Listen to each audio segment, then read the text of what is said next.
Hello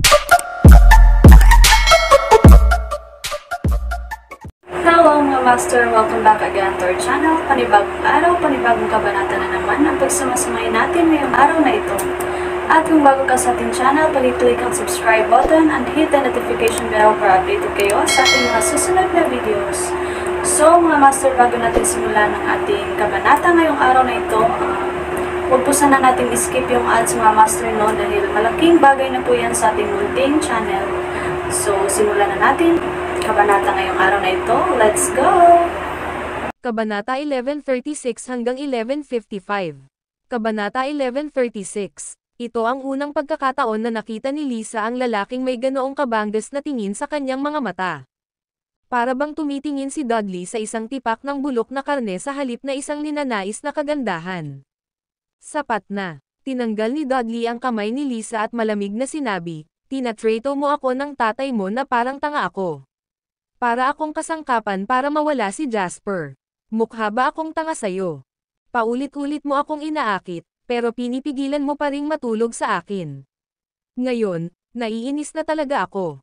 Hindi pinansin ni Dudley ang kalunos-lunos na maputlang mukha ni Lisa at bumaling kay Norman upang magpatuloy ng mahinahon. "Mister, nagpasya na sina Gardner, Jasper at tatay ko na magtulungan. Kung pipiliin ng sangay ng Waterhoof City na huwag mag-disband, gagawin ng Theo Chamber of Commerce ang lahat ng aming makakaya upang pigilan ang kapangyarihan ng sangay ng Waterhoof City ng Haddock's Chamber of Commerce. Hanggat miyembro ka ng sangay ng Waterhoof City o miyembro ng kamara na may ari-arian sa Waterhoof City, magiging karaniwang kaaway ka ng JW at ng Theo Chamber of Commerce." Tumingin si Jasper kay Norman at sa tatlo pang takot na mga taga-council habang nagsasalita ito. "Sa ilalim ng gayong pagbara at pag-atake, iniisip ko kung gaano katagal mabubuhay ang sangay ng Waterhoof City." Parang matutamba si Norman nang marinig ang lalaki. Nakaramdam siya ng pagkahilo. Napatingin si Ash sa kalmadong ekspresyon ni Jasper. For the first time in his life, nakaramdam si Norman ng suffocated. "Hindi pwede. Hindi ka ba natatakot sa paghihiganti ni Old Master Hurlbut? O ang galit ng mga negosyante ng Haddock mula sa buong bansa? Maaari kitang bigyan ng oras para makipag-ugnayan kay Gale kung gusto mo." May mapaglarong ngiti sa mukha ni Jasper. Tanungin mo siya kung ano ang iniisip niya. Nanginginig si Norman. Ang kumpiyansa ni Jasper ay nagdala ng nakakatakot na posibilidad sa kanyang isipan. Bigla niyang napagtanto na siya mismo, at maging ang buong sangay ng Waterhoof City, ay maaaring naging isang itinapon-napon. Ngunit walang paraan. Napakalaki ng Chamber of Commerce ng Haddock. Napakalakas ni Old Master Hurlbut. Paano siya sumuko kay Jasper? With an expression of absolute disbelief, hindi nag-atubili si Norman at agad na nakipag-ugnayan kay Gale. Kung isasaalang-alang ang kasalukuyang pagkakakilanlan ni Norman, wala siyang direktang contact ni Gale at maaari lamang niyang tawagan ang katulong ng lalaki. Gayunpaman, sinabi lamang sa kanya ng nasa kabilang dulo ng linya, sa malamig na tono, na ang matandang Panginoon ay nagpahinga at nagpagaling, at hindi siya tatanggap ng mga tawag mula sa sinuman sa ngayon. Pakiramdam ni Norman ay nanlamig ang buong katawan niya nang marinig ito.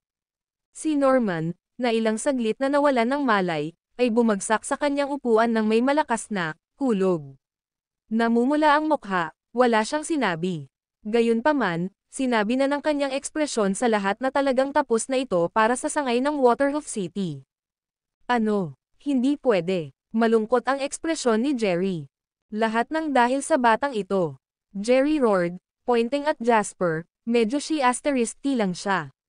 "Gaano siya kalakas? Ang aming sangay ng Waterhoof City ay narito ng higit sa isang dekada. Literal na kahit sino sa aming mga negosyo ay maaaring durugan siya. Sino siya para buwagin tayo?" Sa sandaling iyon, naglabas na si Jasper ng isang dokumento at ipinadala ito kay Norman sa ibabaw ng mesa ng pagpupulong. "Pakipirma itong Voluntary Dissolution Description for Non-Government Organizations, Mr. Gardner," mahinahong sabi ni Jasper. "Hindi natin mapipirmahan iyon, Mr.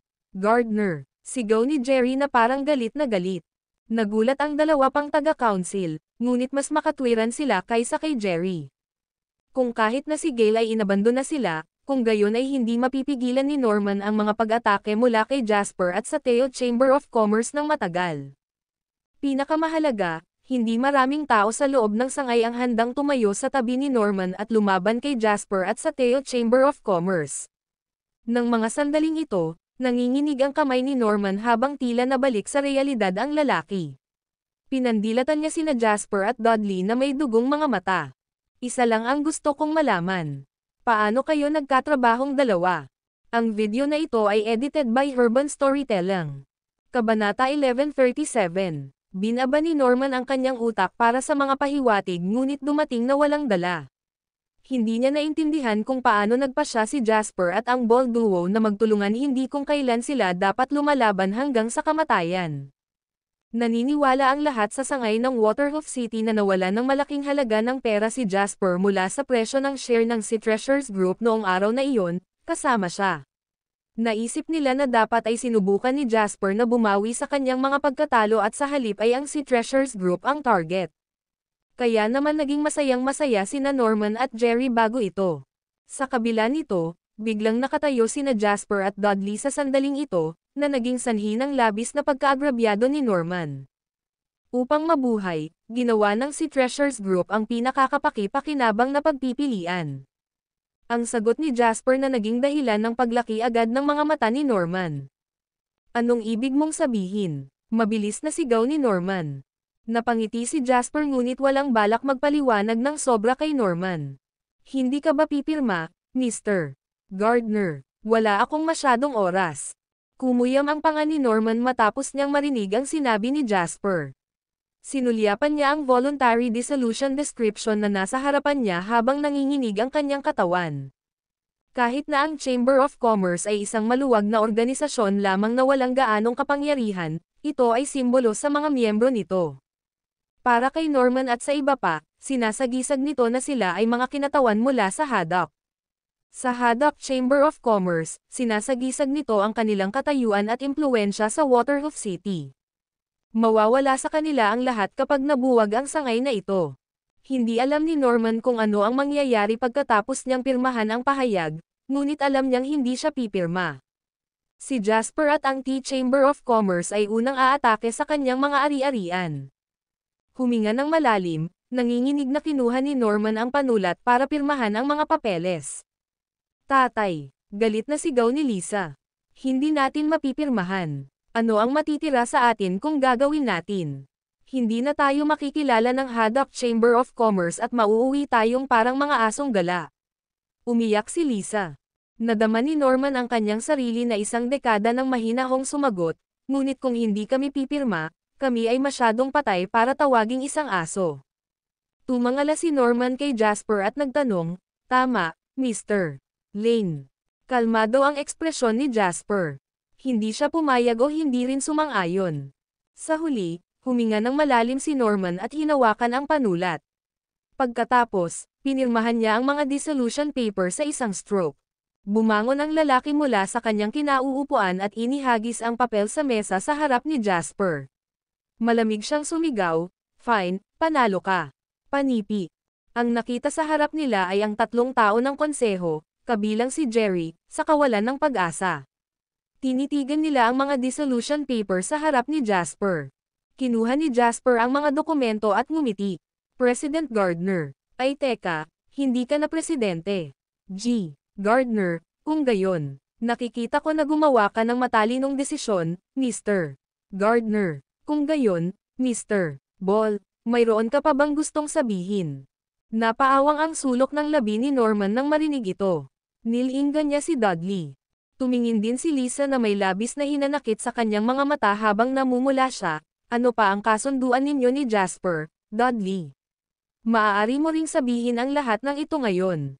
Malamig na sagot ni Dudley. Mula sa sandaling ito, ang Sea Treasures Group at lahat ng mga negosyante mula kay Theo ay hindi nagagawa ng anumang partnership sa pamilya Gardner. Lahat ng naunang kasunduan sa pagtatrabaho ay agad na mawawalan ng bisa. Ang video na ito ay edited by Urban Storytelling. Kabanata 1138. Hindi na nakatiis si Norman matapos niyang marinig itong sinabi ni Dudley.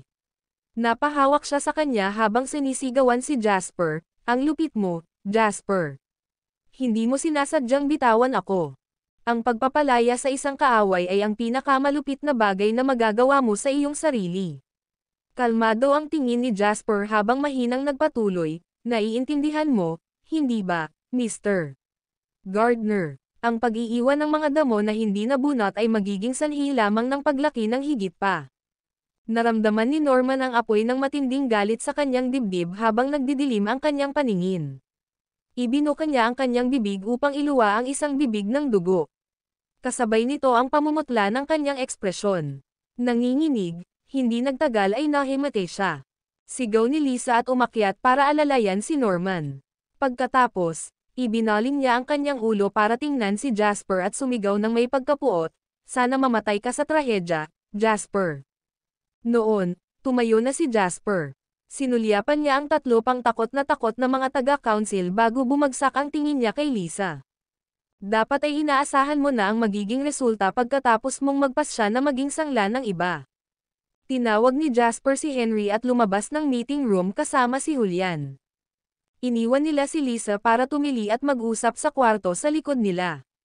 Lumabas si Jasper ng gusali at tumangala upang makita ang plaque ng negosyo ng Haddock Chamber of Commerce ng Waterhoof City branch na nakasabit sa pinto. Nilinggan niya si Julian at sinabing, "Tanggalin mo ang plato, Jul." Tumanggaw si Julian at naglakad. Tinanggal niya ang business plaque at itinapon sa tabi ng basurahan. Mula ngayon, wala nang sangay ang Haddock Chamber of Commerce sa Waterhoof City, mahinang sabi ni Jasper. Sa sandaling iyon, mabilis na tumakbo palabas ng gusali ang isang figure. Si Jerry iyon, nabagbog pa rin ang mukha. "Mr. Lane, Mr. Lane, please wait." Sigaw ni Jerry sabay takbo para tumayo sa harap ni Jasper. Bago pa niya mapatatag ang kanyang paghinga, isang kasiya siya at nakakabigay puri ng ngiti ang sumilay sa kanyang mga tampok habang sinasabi niya ang labis na kagandahang loob. "I'm sorry sa nangyari kanina, Mr. Lane. Patawarin mo sana ako. Paano ba naman ito? Magpapabook ako ng table ngayong gabi sa Waterhoof upstairs bilang pagpapakita ng tame time kong paghingi ng tawad. Mangyaring pumunta, Mr. Lane." Isinantabi ni Jerry ang anumang dignidad na iniwan niya. Nag-iisip pa rin ang lalaki kung paano maghiganti kina Jasper at Henry kanina lang. Gayunpaman, nakita niya sa sarili niyang mga mata kung paano ginawang tanga ng binatang ito si Norman, at kung paano hindi napigilan ni Gail ang alinman sa mga ito na mangyari. Dahil doon, sa wakas ay napagtanto ni Jerry na hindi niya kayang saktan si Jasper. Si Jerry na isang matalinong tao. Ngayong natapos na ang mga negosyante mula sa Haddock sa Waterhoof City, at nabaliw din si Norman, alam niyang kailangan niyang humanap ng taong matatag na makakapitan. Kaya naman, hindi inisip ni Jerry na ipahiya ang sarili kung ang ibig sabihin nito ay suportahan siya ni Jasper. Kung kailangan niyang humiga ng nakaharap sa sahig at tumahol para kay Jasper, kung gayon. Mapaglarong tinignan ni Jasper si Jerry. Sa totoo lang, kumpara sa mga taong mayabang at matitigas ang ulo, ang mga tulad ni Jerry ay mas bagay na mabuhay sa lipunan. Hindi na kailangan ng hapunan. Nawala ang ngiti ni Jerry nang marinig niya si Jasper. Magsasalita na sana siya nang nagpatuloy si Jasper. "Pero gusto kong makipagkaibigan, kaya kung gusto mo akong maging kaibigan, may isang bagay na gusto kong hilingin sa iyo na tulungan mo ako." Dahil dumaan sa emosyonal na roller coaster, tinapik ni Jerry ang kanyang dibdib at sinabing, "Sabihin mo lang, Mr. Lane. Itataya ko ang buhay ko para sa iyo nang walang pag-aalinlangan." Hinawakan ni Jasper ang balikat ni Jerry at sinabing, "Hindi naman ganoon kaseryoso. At saka, paano ko hihilingin sa aking mga kaibigan na ipagsapalaran ang kanilang buhay para sa akin?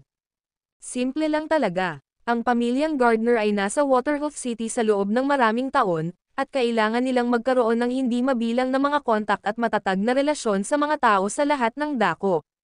Alisin mo sila para sa akin. Kaya mo ba yon?" Napawi ang ngiti ni Jerry. Ang huling inaasahan niya ay itatalaga siya ni Jasper na atakihin si Norman bilang kanyang pilot task. Ang video na ito ay edited by Urban Storytelling. Kabanata 1139. Sino si Jerry Heron? Mayroong lahat ng uri ng mga nakatagong talento dito sa Waterhoof City.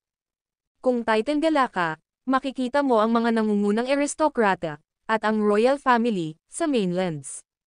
Ang pagtingin sa ibaba ay makikita mo ang hindi mabilang na mga big shot na may matagal ng linya ng mga ninuno.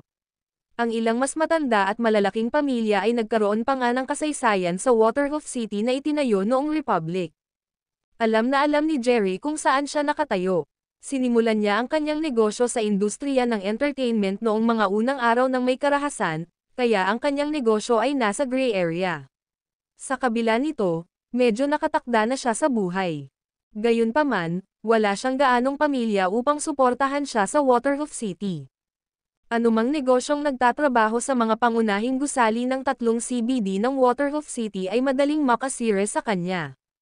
Kaya, kailangan niyang humanap ng suporta mula sa ibang tao. Mr.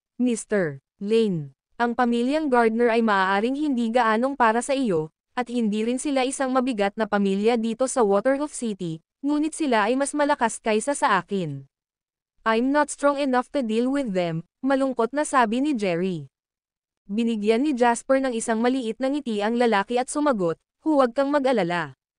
Hindi ko hihilingin sa iyo na gawin ito kung alam kong ito ay isang misyon ng pagpapakamatay. Ngayong na-dissolve na ang Waterhoof City branch, marami pa ring business people from Haddock dito sa Waterhoof City. Sino sa tingin mo ang una nilang hahanapin? Gayon din ang para sa iba pang mga tao sa Haddock's Chamber of Commerce. Sino sa tingin mo ang hahanapin nila ngayong ginawang tanga at pinirmahan ni Norman ang mga papeles? Naningkit ang tingin ni Jerry nang marinig niyang nagsalita si Jasper. May sense ang sinabi ng lalaki. Tumawa si Jasper at malumanay na nagpatuloy, kaya, mahihirapan si Norman pansamantala, at ang kailangan kong gawin mo ay ibato ang bangka para sa akin. Huwag kang mag-alala tungkol sa anumang bagay na babantayan ko ang sitwasyon. Gagawa ako ng hakbang pagdating ng panahon. Saglit na nag-alinlangan si Jerry bago napakuyom ang panga at sumang-ayon, sige, Mr. Lane, magtitiwala ako sa iyong mga salita at tutuperin ko ito. Huwag kang mag-alala. Tumanggaw si Jasper bilang kasiyahan at iniabot ang kanyang name card kay Jerry. Kung gayon, hihintayin ko ang iyong mabuting balita. Huwag kang mag-alala, Mr. Lane, mabilis na sagot ni Jerry. Binigyan ni Jasper si Jerry ng nakaka-encourage na tingin bago siya sumakay sa kotse kasama si Henry. Sumagi sa roller coaster ng mga emosyon ang isip ni Jerry habang nakatitig sa Bentley na papaalis. F***it, kailangan kong bayaran ang halaga para sa gusto ko. Nagdudulot ng gulo, tama ba? Doon lang sa eskinita ko. Worst comes to worst at iniwan ako ni Jasper para ipagtanggol ang sarili ko, tapos tatakas lang ako at magsisimula ulit. Sa kotse, ipinahayag ni Henry ang kanyang pagkalito kay Jasper matapos humingi ng tulong ang huli kay Jerry. Maraming tao ang tulad niya sa mundo. Kailangan mo bang sayangin ang oras mo sa kanya? Ngumiti si Jasper at sumagot, kung gaano kawalang halaga ang tao, mas inutil sila sa pangkalahatan. Maaaring hindi gaanong mahalaga si Jerry para ipaalam sa publiko, ngunit nangangahulugan din ito na hindi siya gaanong makaakit ng atensyon ng iba. Ang nangyari ngayon ay makakarating sa pandinig ng lahat sa lalong madaling panahon, at kapag nangyari iyon, mas marami ang mga taong nakatutok sa akin, sa pamilyang Gardner, at mga negosyante mula sa Haddock. Maraming bagay na hindi ko magagawa. Ngunit kung payag si Jerry, magdadala siya ng hindi inaasahang resulta sa sitwasyon. Sigurado ka bang magiging loyal si Jerry sa iyo? Tanong ni Henry. Umiling si Jasper at sumagot, ang mga katulad niya ay tapat lamang sa kanilang sarili. Not that it matters, since I just need to be kept in the loop habang sinusubaybayan ang mga galaw ni Norman. Ito ay isang pamumuhunan na hindi nangangailangan ng kahit isang sentimo, at wala rin itong anumang panganib. Nagtatanim lang ako ng potential pawn. Magagawa ko man o hindi, o gugustuhin, gamitin siya ay hindi mahalaga sa akin. Fick, hindi ba nakakapagod mamuhay ng ganito? Dumura si Henry. Ang video na ito ay edited by Urban Storytelling. Kabanata 1140. Pagbalik nila sa hotel, misteryosong tinungo ni Henry ang kanyang silid habang si Jasper ay nanatili sa kanyang pag-aaral upang mag-isip ng kaunti. Bumalik sa isipan niya ang lahat ng nangyari kani-kanina lamang bago siya tuluyang nagpasya sa mga susunod niyang hakbang. Noon, dumilim na ang langit. Naramdaman ni Jasper na tumutunog ang tiyan niya sa gutom, At tumayo siya para pumunta sa kwarto ni Henry para maimbitahan niya ang lalaking iyon para maghapunan. Sa wakas ay bumukas ang pinto pagkatapos ng maraming katok. May babae ba sa loob? Napatingin si Jasper kay Henry at nagtanong, namumula sa tuwa ang lalaki. Bulsh asterisk T. Ang nakikita at ninanais ko lang ay ang aking Jill Cobb. Walang iba. Reklamo ni Henry. Naalala ni Jasper kung paanong hindi naghanap ng ibang babae si Henry mula nang makilala niya si Jill. Hindi niya maiwasang maramdaman na nagiging kakaiba ang mundo. Maya-maya lang, narinig ang boses ng isang kakaibang lalaki mula sa loob ng kwarto. Mr. Batas, ang pagnakawan. Nagawa namin. Mukhang nagulat si Henry at tumalikod siya para sumigaw. Ano ang nalaglag? Teka, pupunta ako. Panipi. Iniwan niya si Jasper sa pinto habang nagmamadaling bumalik sa hotel room. Natarante si Jasper at sinundan niya si Henry sa loob. Natigilan siya sa nakitang sinalubong niya. Si Henry ay isang young master na noon pa man ay namumuhay ng marangyang buhay, kaya walang paraan na mag-check-in siya sa isang normal na silid ng hotel. Tulad ng kay Jasper, kanya rin ang presidential suite. Ang silid ay sumasaklaw sa mahigit 400 metro kwadrado at naglalaman ng 2 silid ng pag-aaral. Sa sandaling pumasok si Jasper, nagulat siya nang makitang ginawa ni Henry ang sala bilang isang internet cafe. Natigilan si Jasper nang makita niya ang 4 na computer na nakaayos sa isang linya sa kanyang harapan, bawat isa ay may isang binata na nakaupo sa likuran nito. Sila ay nabighani habang naglalaro ng United Legends. Kasalukuyang nakaupo si Henry sa likod ng isang computer habang tuwang-tuwa siyang nakatitig sa screen. Sumando si Jasper sa balikat niya at laking gulat niya nang makitang naglalaro si Henry sa warrior class. Mukhang katatapos lang nilang talunin ang amo dahil maraming kagamitan at mga gamit na nagkalat sa sahig. Holy she asterisk T, ito ang Judgment Maze. Tumawa si Henry. Bago pa ma-appreciate ni Henry ang kanyang bagong sandata, isang malaking grupo ng mga manlalaro ang biglang lumitaw sa mapa. Mr. Batas, sila ay mga tao mula sa isang guild ng kaaway. Sinusubukan nilang nakawin ang ating mga gamit. Sigaw ng isang binata mula sa computer na katabi nila. Moherf asterisk Sacker. Ipunan ng ilang mga tao at IF asterisk 6 sila. Ikanaway ni Henry ang kanyang kamay na may nangingibabaw na hangin sa paligid niya. Ang avatar ni Henry ay basang-basa sa dugo pagkatapos niyang manyobrahin ito upang patayin ang ilang mga kaaway. Nanalo si Henry kahit na nakikipaglaban siya sa isang grupo ng 7 hanggang 8 tao. Tuwang-tuwa si Henry habang gumagamit siya ng prop para mag-type para makita ng buong server. Huwag mong subukang hamanin ang aking allowance sa iyong taunang sweldo. Pagkatapos ay ibinalik ni Henry ang kanyang avatar sa lungsod ng buong pagmamalaki. Pinindot niya ang interface at tumayo para hayaan ang binata sa likuran niya na kunin ang renda. Mag-click sa level up. Gusto kong maabot ang pinakamataas na antas ngayong gabi. Napalunok ang binata at ginalaw ang mouse para i-click ang button. 128 ilang dolyar ang ginastos sa bawat pag-click. Isinasaalang-alang ang kasalukuyang estado ng account ni Henry. Kailangan niyang mag-click ng walang hinto nang hindi bababa sa 4 hanggang 5 oras bago ito umabot sa pinakamataas na antas. Bagamat alam niyang mayaman ang misteryosong Mr. Lo na ito, na nag-check-in sa isang hotel para maglaro ng computer games, hindi maiwasan ng binata na magtaka kung gaano kayaman ang isang tao para itapon ang kanilang pera ng ganito. Tumayo si Henry at lumapit kay Jasper bago niya sinabing hindi sumasang-ayon, sabihin mo kaagad sa mga taong nasa ilalim mo na masyadong mababa ang max level. Oras na para itaas ito. Simula kailan ka nagsimulang maglaro? Tanong ni Jasper, nakatingin sa God level account ni Henry na may ID na il. Kalahating buwan na ang nakalipas, sa tingin ko. Pinagtrabaho ko sila para lang makipaglaro sa akin, at para tulungan akong i-level up ang aking account kapag hindi ako libre. Ang video na ito ay edited by Urban Storytelling. Kabanata 1141. Gustong-gusto din ni Jasper ang paglalaro sa kanyang nakaraang buhay. Dahil dito, nakarinig nga siya ng ilang manlalaro sa antas ng Diyos sa ilang magkakaibang laro.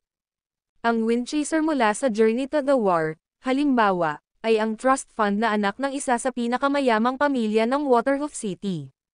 Ang pamilya ng lalaki ay nasa negosyo sa pagbabangko at mayroon siyang walang katapusang daloy ng pera na magagamit. O kahit na rich all the way mula sa West Fantasyland. Walang nang ahas na tawagin ang kanilang sarili na mayaman sa laro nang hindi gumagastos ng hindi bababa sa 10 milyon dito. Ang pinakamakapangyarihan pati na rin ang pinakamaagang account sa antas ng Diyos ay ang maalamat na 8L. Ang account ay gumastos ng 20 hanggang 30 milyon sa laro at nanalo sa isang laban sa buong laban sa lugar. Ang huling inaasahan ni Jasper ay ang maalamat na 8 litro player na ito na si Henry. Habang si Jasper ay nagdala ng United Legends sa mundo ng mas maaga sa buhay na ito, ang kapalaran ay tumatakbo pa rin sa kurso nito at si Henry ay nakapasok pa rin sa laro. Bagamat maaaring isipin ng mga ordinaryong tao na ang paggastos ng 10 milyon sa mga laro ay isang bagay na hindi maiisip, ito ay itinuturing na isang maliit na gastos para kay Henry.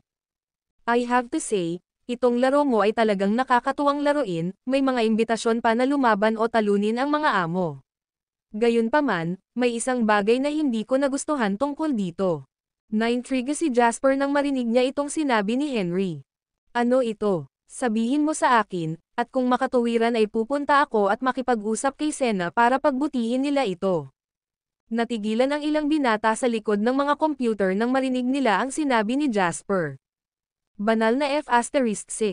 Akala nila si Mr. Lo ay isa ng napakakapangyarihang tao. Hindi nila inaasahan na makakatagpo sila ng isa pang mas makapangyarihang figure na maaaring kumontrol kay Senna. Kung ito ay anumang oras, maaaring kinutya ng mga kabataang ito si Jasper dahil sa pagiging baliw. Gayunpaman, pinagmamasdan nila ng kanilang sariling mga mata kung gaano kawalang interes si Mr. Lo habang nagbubuhos siya ng pera sa laro nang hindi kumukumot. Walang paraan si Mr. Lo ay nakikipag-chat sa isang baliw ng napakasaya. Masyadong mababa ang max level at masyadong mabagal ang pag-update ng mapa. Lahat ng mayroon ako ay max out na at nakakakuha lang ako ng mga imbitasyon para makipaglaban sa ibang tao, reklamo ni Henry kay Jasper, hindi pinansin ang pagkabigla na nararanasan ng lahat ng iba pang kabataan. Wala akong kontrol sa mga partikular na pag-update, ni ang mga ulat ay dumadaan sa aking kamay. Pero matutulungan kitang tanungin sa ibang pagkakataon kung may anumang mga pagsasaayos para mapabuti ito sa lalong madaling panahon, mungkahi ni Jasper na may ngiti sa mga mata. Naisip ni Jasper kung paano niya hinayla si Wendy para magbukas ng account noong nagbukas pa lang ng server ang United Legends. Binalak niyang magpakasal in-game. Sa huli, hindi nila nagawang labanan ang boss gamit ang wedding ring item at sa halip ay pinahirapan sila ng isang guild ng maraming beses. Dahil sa sama ng loob, hiniling ni Wendy kay Jasper na i-ban ang kanilang mga account at pumayag na lamang siya pagkatapos ng kaunting aliw. Ngayong naisip niya ito, natagpuan ni Jasper ang kanyang sarili na nawawala si Wendy. Nagkaroon ng audio o video call ang dalawa tuwing gabi, ngunit iba ito sa pagsasalita ng personal. Mabuti, hihintayin ko ang iyong magandang balita. Oh, tama, nakatanggap lang ako ng balita mula sa Harbor City. Sa tingin ko, magiging interesado ka. Hininaan ni Henry ang boses at tumawa sa tainga ni Jasper. Ipinagpatuloy niya, sabi ng isa sa mga alipors ko sa Harbor City nakita niyang lumabas si Lisa sa Harbor City kanina. Anong ginagawa niya sa Harbor City? Bahagyang kumunot ang noo ni Jasper. Hehe, sinabi ng aking anak na nakita niya itong namimili sa isang mall. Mag-isa lang siya, pero dumating siya at umalis sa kotse ni Fabian. Naningkit ang mga mata ni Jasper sa narinig. Kailan ito? Isang buwan na ang nakalipas. Kalmadong sagot ni Jasper, marami iyan, kung gayon. Ang video na ito ay edited by Herban Storytelling.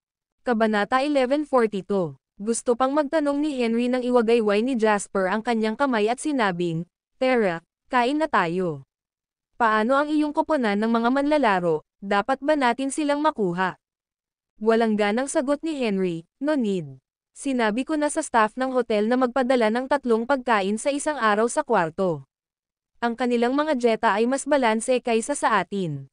Tumawa si Jasper at sumagot, sige. Tara na, Kuwait. Kasabay nito, sa villa ng pamilya Gardner. Isang matandang doktor ang lumabas ng silid kasama ang kanyang katulong. Bumantong hininga siya at nilingan si Lisa, na mukhang nag-aalala, Miss Gardner, hindi maganda ang kalagayan ni Mr. Gardner. Ang aming paunang pagsusuri ng stroke ni Mr. Gardner ngayon ay nagpapahiwatig ng sanhi ng malaking pagbabago sa emosyonal pati na rin ang mahabang panahon ng hindi regular na dieta at pahinga. Nadurog ang puso ni Lisa nang marinig ito. Kinuyam niya ang kanyang mga kamao at nagtanong, magagaling ba ang tatay ko dito, Doktor? Tinggi. Umiling ang doktor at sumagot, sa ngayon ay wala pang lunas sa stroke. Lalo na pagdating sa matatanda. Pagkatapos magkaroon ng isang beses na ma-stroke, malamang na magkakaroon ng maraming mga relapses at ang sitwasyon ay magiging mas malala. Mangyaring maging handa para sa pinakamasama, Miss Gardner. Namutla ang ekspresyon ni Lisa habang nagtanong, ano ang pinakamasamang posibleng kahihinatnan? Muling bumantong hininga ang doktor at sumagot, maaaring mauwi sa Parkinson's disease ang malalang stroke. Ito ay kilala rin bilang demensya. Ang isa pang posibilidad ay ang paglala ng stroke kung saan ang pasyente ay hindi na kayang pangalagaan ang kanyang sarili. Nagdilim ang ekspresyon ni Lisa at hindi na naglakas loob na magsalita pa ang doktor. Ang tanging magagawa niya ay aliwin siya ng mahina, nangyari na ang mga bagay na ito, at hindi na natin maibabalik ang nakaraan para baguhin ito.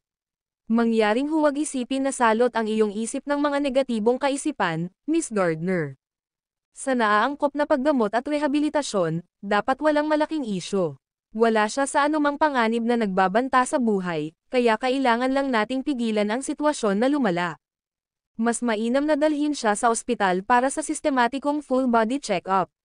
Makikipag-ugnayan ako sa pinakamahusay na koponan at ipagawa sa kanila ang isang plano sa paggamot para kay Mr. Gardner. Ngumiti ng pilit si Lisa. Sige, salamat, Doktor. Tinggi. Umalis ang doktor kasama ang kanyang katulong nang buksan ni Lisa ang pinto ng silid at pumasok sa ward. Kasalukuyang nakahiga si Norman sa kama. Nakakakilabot ang kanyang kutis, para siyang half-dead. Pakiramdam ni Lisa ay kumirot ang kanyang puso sa nakita. Lumapit siya sa kama para hawakan ang kamay ni Norman habang binati siya, Dad. Umalis na ba ang doktor? Mahinang tanong ni Norman. Oo, tumango si Lisa. May contact ba sa Harbor City? Tanong ulit ni Norman. Nagdilim ang tingin ni Lisa at mahinang sumagot, huwag mo nang alalahanin iyon ngayon, Dad. Ang pinakakailangan mong gawin ay magpahinga. Binuksan ni Norman ang kanyang mga mata upang tumingin kay Lisa at sinabing dahan-dahan, hindi ka ba pinansin ni Mr. Atticus? Alam ni Lisa na hindi niya may tatago kay Norman ang katotohanan, at kinagat niya ang kanyang labi. Hindi ko pa sila makontak. Baka busy si Mr. Atticus, tatawag ulit ako mamaya. Bago pa matapos magsalita si Lisa ay kinawayan siya ni Norman. Hindi na kailangan. Tinapon na kami ni Gail sa isang tabi, kaya bakit hindi si Mr. Atticus? Sa kanila, itinatapon na natin ang mga sangla. Galit na sagot ni Lisa, Dad. Hindi ako basta-basta susuko. Wala na akong silbi, at ang magagawa ko lang ay humiga sa kama. Anong magagawa mo kay Jasper? Tanong ni Norman. Hindi man lang kami manalo laban kay Jasper nang makagalaw pa ako. Nagawa pa rin niyang pilitin ang sangay ng Waterhoof City na matuno, at nawala na sa amin ang aming pinakamalaking paraan ng suporta. Sa halip na isipin kung paano tayo dapat maghiganti kay Jasper, kailangan nating isipin kung paano manatiling buhay ngayon. Ang video na ito ay edited by Urban Storytelling. Kabanata 1143. Nakaramdam ng takot at kawalan ng pag-asa si Lisa nang marinig niya ito. Susuko ka na rin ba, Dad? Umiling si Norman at sumagot, hindi ako sumusuko. Sinasabi ko lang ang realidad ng sitwasyon. Noong una naming makilala si Jasper sa Swallow Capital sa unang pagkakataon. To be honest, ganoon ba talaga ang galit namin sa kanya? Napakagatlabi si Lisa at nanatiling tahimik. Ngunit huli na para sa lahat ng ito ngayon. Huminga ng malalim si Norman. Tiyak na hindi tayo tutulungan ni Gail at Mr. Atticus ngayon, kaya kailangan nating mag-isip ng paraan para matulungan ang ating sarili. Tumingin si Lisa kay Norman at nagtanong, may plano ka ba, Dad? Bahagyang tumingin sa ibaba si Norman. Isang hindi matatag na liwanag ang kumislap sa kanyang mahinang tingin nang sumagot siya, isa lang ang dapat gawin ngayon. Mayroon pa ring mga tao na hindi kayang masaktan ni Jasper sa Waterhoof City. Kailangan lang nating magbayad ng mas mataas na presyo para sa kanilang proteksyon. Itataya ko ang higit sa kalahati ng yaman ng aking pamilya kung ang ibig sabihin nito ay malaking talo si Jasper sa pagkakataong ito. Kuwait. Nang sumunod na araw, kumalat sa buong lungsod ang balita tungkol sa pagbuwag ng Waterhoof City branch ng Haddock's Chamber of Commerce. Wala itong ibig sabihin sa karamihan ng mga sibilyan. Gayunpaman, alam ng mga taong mas mataas sa antas ng lipunan kung gaano talaga kapanganib ang sitwasyon. Nangangahulugan ang pagbuwag ng sangay ng Waterhoof City na ang impluwensya ng Haddock's Chamber of Commerce ay ganap na nakaalis sa Waterhoof City. Inakala ng lahat na ito ang gawain ni Theo Chamber of Commerce pagkatapos ng lahat, ang dalawang kamara ay mortal na magkaaway, at ang mga bakas ng trabaho ng mga negosyante mula sa Theo ay makikita sa pagbuwag ng Haddock's Chambers branch.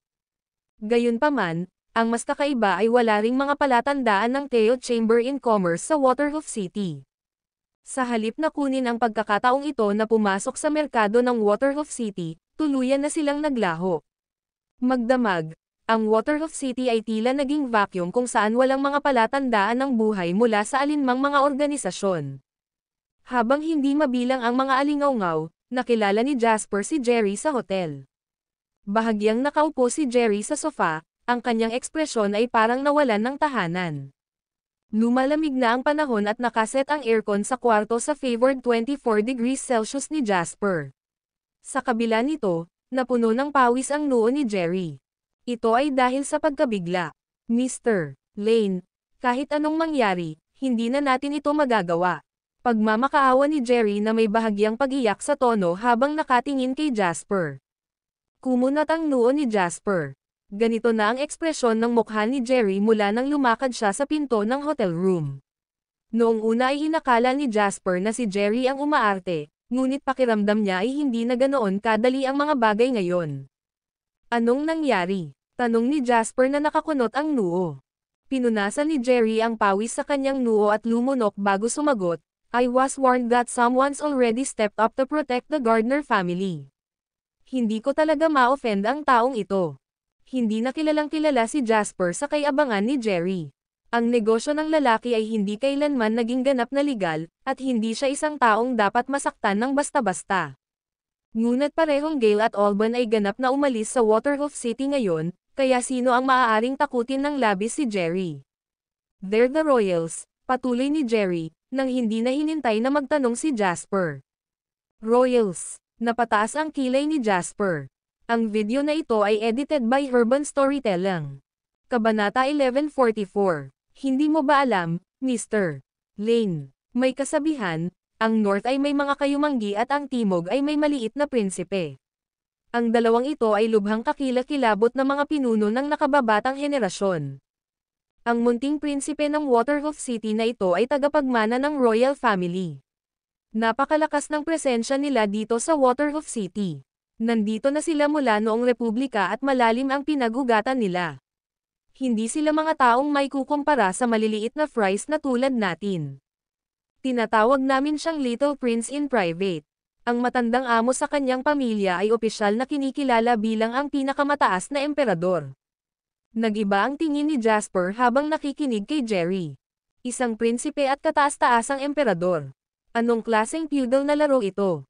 Sa kabila ng hindi kapani-paniwalang lahat, nasasabi ni Jasper na nagsasabi ng totoo si Jerry mula sa kanyang mannerism.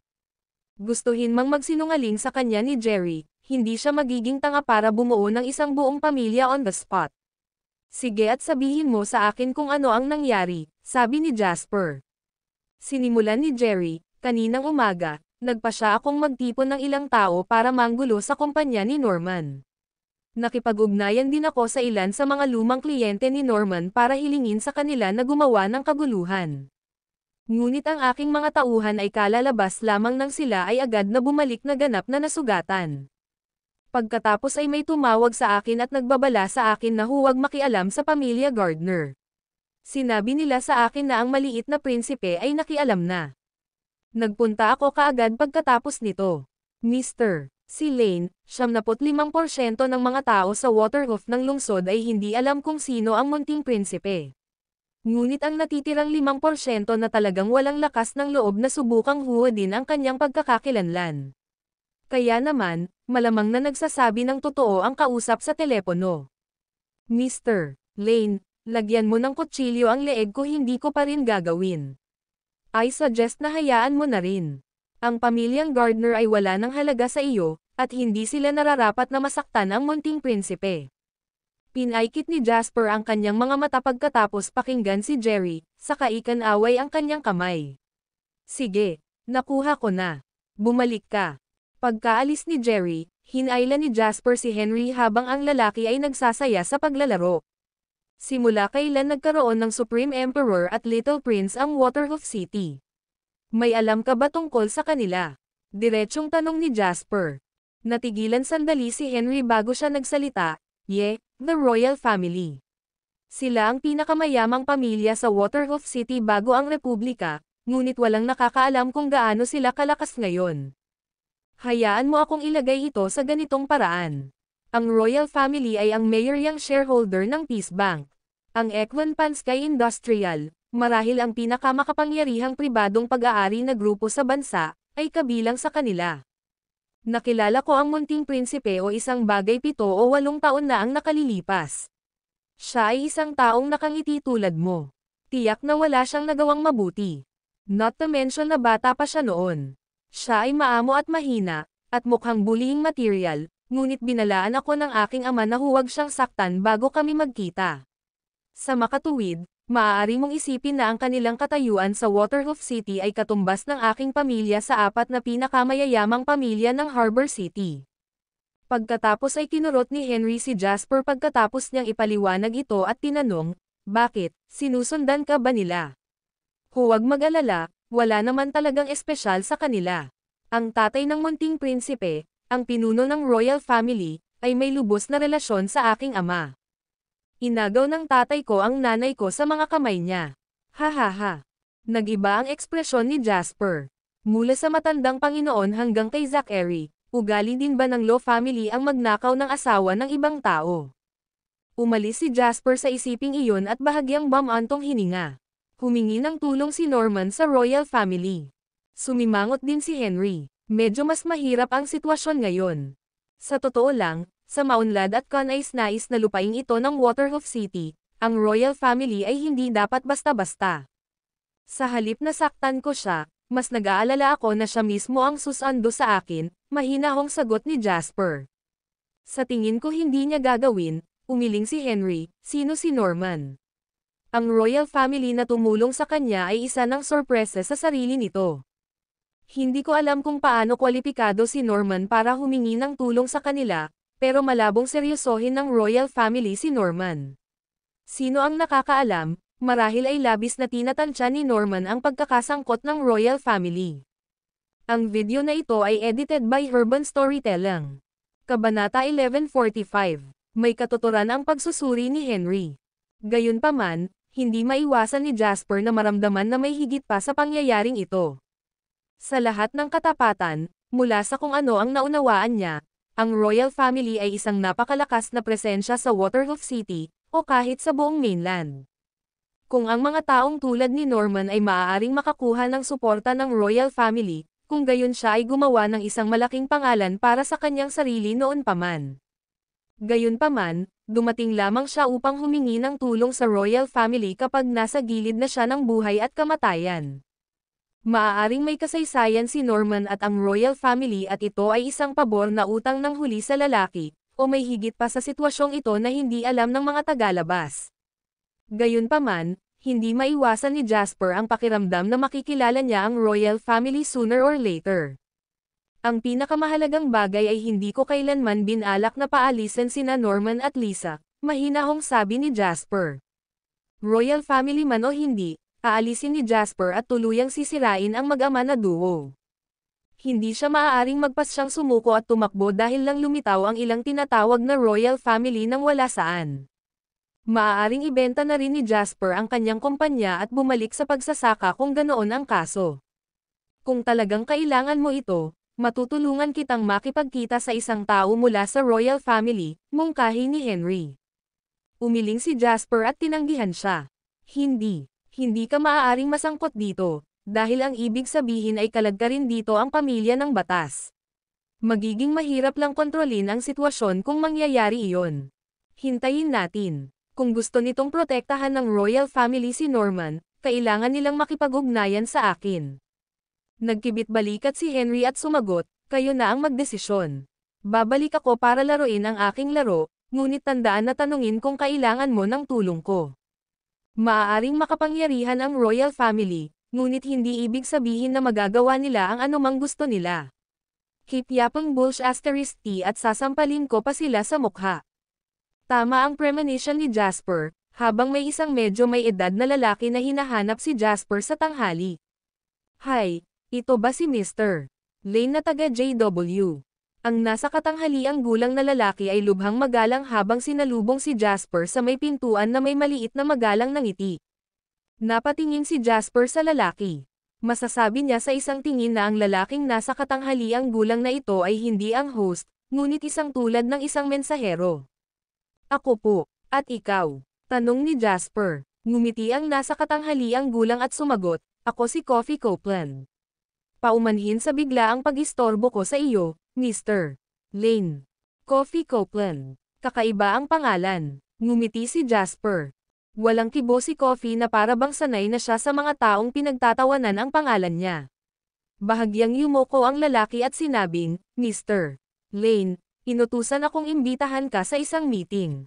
Kasama kanino? Tanong ni Jasper. Dominic Royal, The Little Prince. Bahagyang tumaas ang boses ni Coffee nang sabihin niya ang pangalan. Tila hawak niya ang walang katapusang paghanga at paggalang sa lalaki. Sa totoo lang, nanlamig ang puso ni Jasper. Gusto akong makita ng maliit na prinsipe, ngunit hindi siya pupunta at anyayahan ako mismo. Kalmadong tanong ni Jasper na ikinapikit ng mga mata. Bahagyang kumunat ang noo ni Coffee na para bang hindi nasisiyahan sa mayabang ni Jasper. Gayunpaman, malumanay siyang sumagot, labis na pinahahalagahan ng munting prinsipe ang pagpupulong na ito ni Mr. Lane. Kaya, napagpasyahan niyang maghintay muna sa venue. Walang mali sa tono at nilalaman ng mga salita ng lalaki. Ganunpaman, ramdam pa rin ni Jasper ang puwersa ng munting prinsipe dito. Sa halip na magpakita mismo, ang lalaki ay nag-book ng isang lugar at nagpadala ng isang tao upang imbitahan siya. Nangangahulugan ito na ang munting prinsipe ay tiyak na dadalo siya. Naghihintay na ang sasakyan sa ibaba, kaya maaari mo bang sundan ako sa pagpupulong, Mr. Lane? Muling tumunog si Coffee, nang makita kung paano nanatiling tahimik si Jasper. Give me a moment, I need to change, mahinahong sagot ni Jasper. Sa buong panahon, hindi kailanman binalak ni Jasper na imbitahan si Coffee sa silid. Ang video na ito ay edited by Urban Storytelling. Kabanata 1146. Not that Coffee planned to enter the room anyway. Kaya, magalang na sumagot ang lalaki, sige. Maghihintay ako dito sa pintuan. Isinara ni Jasper ang pinto at tinawag si Julian. Pagkatapos magpalit ng ibang jacket, muli niyang binuksan ang pinto ng kwarto. Let's go, mahinahong sabi ni Jasper. Napatingin si Coffee kay Julian at sinabing, Mr.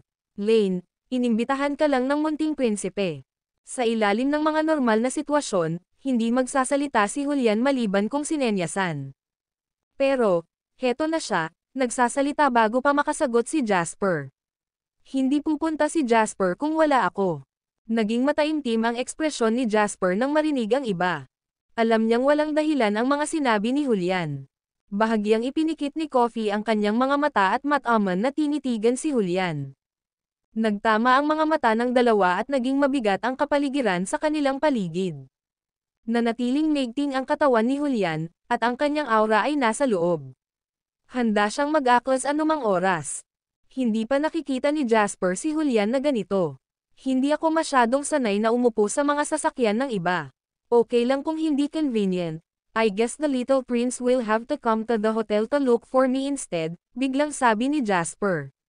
Bahagyang kumunat ang noo ni Coffee. Pagkatapos ng ilang sandali ng pag-iisip, nawala ang aura sa paligid niya at bumalik siya sa pagiging isang hindi nakakapinsalang nasa katanghaliang gulang na lalaki. He gave a small smile and replied, ayos lang. Mangyaring sundin. Ako, mga ginoo. Hindi na tinawagan ni Jasper si Henry sa pagkakataong ito. Kasama si Julian, sinundan niya si Coffee pababa. Pagdating nila sa ibaba, nakita nila ang isang low-profile commercial vehicle na naghihintay sa kanila. Hindi nakapasok si Jasper. Sa halip, pinaandar niya si Julian sa kanyang Bentley at sumakay sa passenger seat ng sarili niyang sasakyan. Hindi ito pinansin ni Coffee nang sumakay siya sa sarili niyang sasakyan at pinona ito. Habang nagmamaneho siya, biglang sinabi ni Julian kay Jasper, "Jasper, ang lalaking iyon ay isang bihasang manlalaban." Ito ang unang pagkakataon na nakita ni Jasper si Julian na sobrang ingat sa ibang tao. Tinanong niya, "Mas malakas ba siya kaysa sa iyo?" Umiling si Julian at sumagot, "I won't know until we fight for real. Pero mas matanda siya sa akin at nasa peak condition ang katawan ko. Kung hindi ako matalo sa 30 hit, hindi siya makakapareha sa akin." Tumango si Jasper at ngumiti. Ngunit akala ko kung mas matanda ang mangkukulam, mas malakas sila. Fiction lang yan. Walang magic sa mundong ito. Mayroong mga bagay tulad ng mas malakas na mga djinn, ngunit hindi ito kapansin-pansin tulad ng sa fiction. Kung gaano kakalakas bumabalik pa rin sa physical capabilities mo, nakangiting paliwanag ni Julian. Sinundan nila ang sasakyan ni Coffee at tumahak sa ilang paliko-likong kalsada. Matapos ang mahigit 1 oras na pag-navigate sa labyrinth ng mga kalsada, huminto sa wakas ang sasakyan sa tabi ng isang malinis na simento. Ang parehong mga daanan ng maliit na kalye ay puno ng mga puno ng parasol, at may mga vintage western na bahay sa paligid.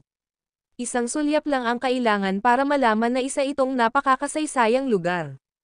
Sa loob ng konkretong kagubatan na Waterhoof City, ang gayong tahimik at katangi tanging lugar ay pangunahing pag-aari ng Berkshire.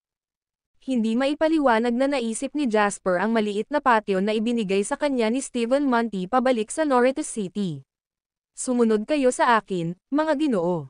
Dinala ni Coffee sina Jasper at Julian sa tila isang normal na western estate. Naglalakad sa looban, kinuha nila ang umuusok na hagdan ng kahoy sa itaas at nakarating sa ikalawang palapag ng western building. Pagkatapos ay naglakad si Jasper sa pintuan ng isang maliit na pribadong silid. Pagkatapos maglakad sa mga pintuan, nakita niya na ang loob ng gusali ay isang ganap na naiibang mundo. Ang ikalawang palapag ng kanlurang gusali ay ginawang maliit na entablado, kung saan 2 batang babae ang kasalukuyang nagbabaley. Umalangaw-ngaw sa hangin ang tunog ng piano habang ipinakita ng vintage room na ito ang eksena ng isang high-standard na musikal. Sa harap ng entablado, sa gitna mismo ng ikalawang palapag, ay isang hapagkainan. Isang binata ang nakaupo sa mesa, nakatalikod kay Jasper habang pinapanood ang ballet performance. Tumakas ka sa lupain ng mga console na ginamit noong French Concession 1 siglo na ang nakakaraan. Ang bawat solong item dito ay isang napakahalagang antique. Mahal ko sila, dahil ang mga walang buhay na bagay na ito ay kasama ng hininga ng panahon at edad. Sa tuwing uupo ako sa silid na ito, hindi ko maiwasang isipin kung paanong ang mga taong iyon ay naging walang iba kundi mga artifact ng kasaysayan pagkatapos ng 1 siglo ng kahirapan. Iniisip ko kung tayo ay maaalala sa parehong paraan ng mga tao sa hinaharap balang araw. Ang video na ito ay edited by Urban Storytelling. Kabanata 1147. Ito ang unang pagkakataon na nakilala niya ang munting prinsipe na si Dominic Royal, ngunit halos mabulunan si Jasper sa hangin ng pagiging mapagpanggap ng isa. Tumingin si Jasper kay Dominic, na nanatiling nakaupo sa kanyang upuan, walang balak na lumingon para kilalanin siya. Napaisip muna si Jasper bago siya ngumiti. Pagdating sa pag-arte ng bongga, nagustuhan ni Jasper na isipin na siya ay kasing galing ng iba. "Hindi ko kayang hawakan ang mga taong lumalayo sa akin. Kung tutuusin, dadagdag lang ang nakaraan sa mga problema ko. In the contrary, mas gusto ko ang future. Isang panahon kung saan ang lahat ay walang katiyakan at nasa atin ang pagpapasya." Pumasok si Jasper sa kwarto habang nakataas ang ulo habang nagsasalita.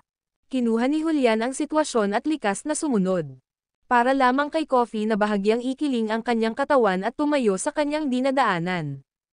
"Paumanhin ko. Tulad ko, maghintay ka lang sa labas ng pinto." Isang maliit na ngiti ang ibinigay ni Coffee kay Julian at malumanay na sinabi. Kalmado ang tono ng lalaki, ngunit matatag ang kanyang tingin at walang puwang para sa pagtatalo. Nanghina ang mga pupils ni Julian at sumabog ang kanyang nakakagigil na aura. Walang pakialam siyang sumagot, "At kung kailangan kong pumasok." Sumagot si Coffee na may maliit na ngiti, walang sino man ang maaaring magdulot ng kaguluhan sa harap ng munting prinsipe. Pinaikit ni Julian ang kanyang mga mata at humakbang pasulong. Dahil doon, pisikal na nag-away ang dalawang lalaki na nakatayo na malapit sa isa't isa. Ang kaliwang balikat ni Julian ay kumatok sa kanan ni Coffee, sinubukan ng una na pumasok sa silid habang ang isa ay nakatayo sa kanyang landas.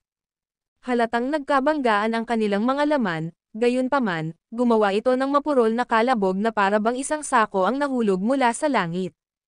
Isang lalaki ang nakatayo sa pintuan habang ang isa naman ay nakatayo sa labas. Ang isa ay sinusubukang pumasok habang ang isa naman ay pinipigilan siya.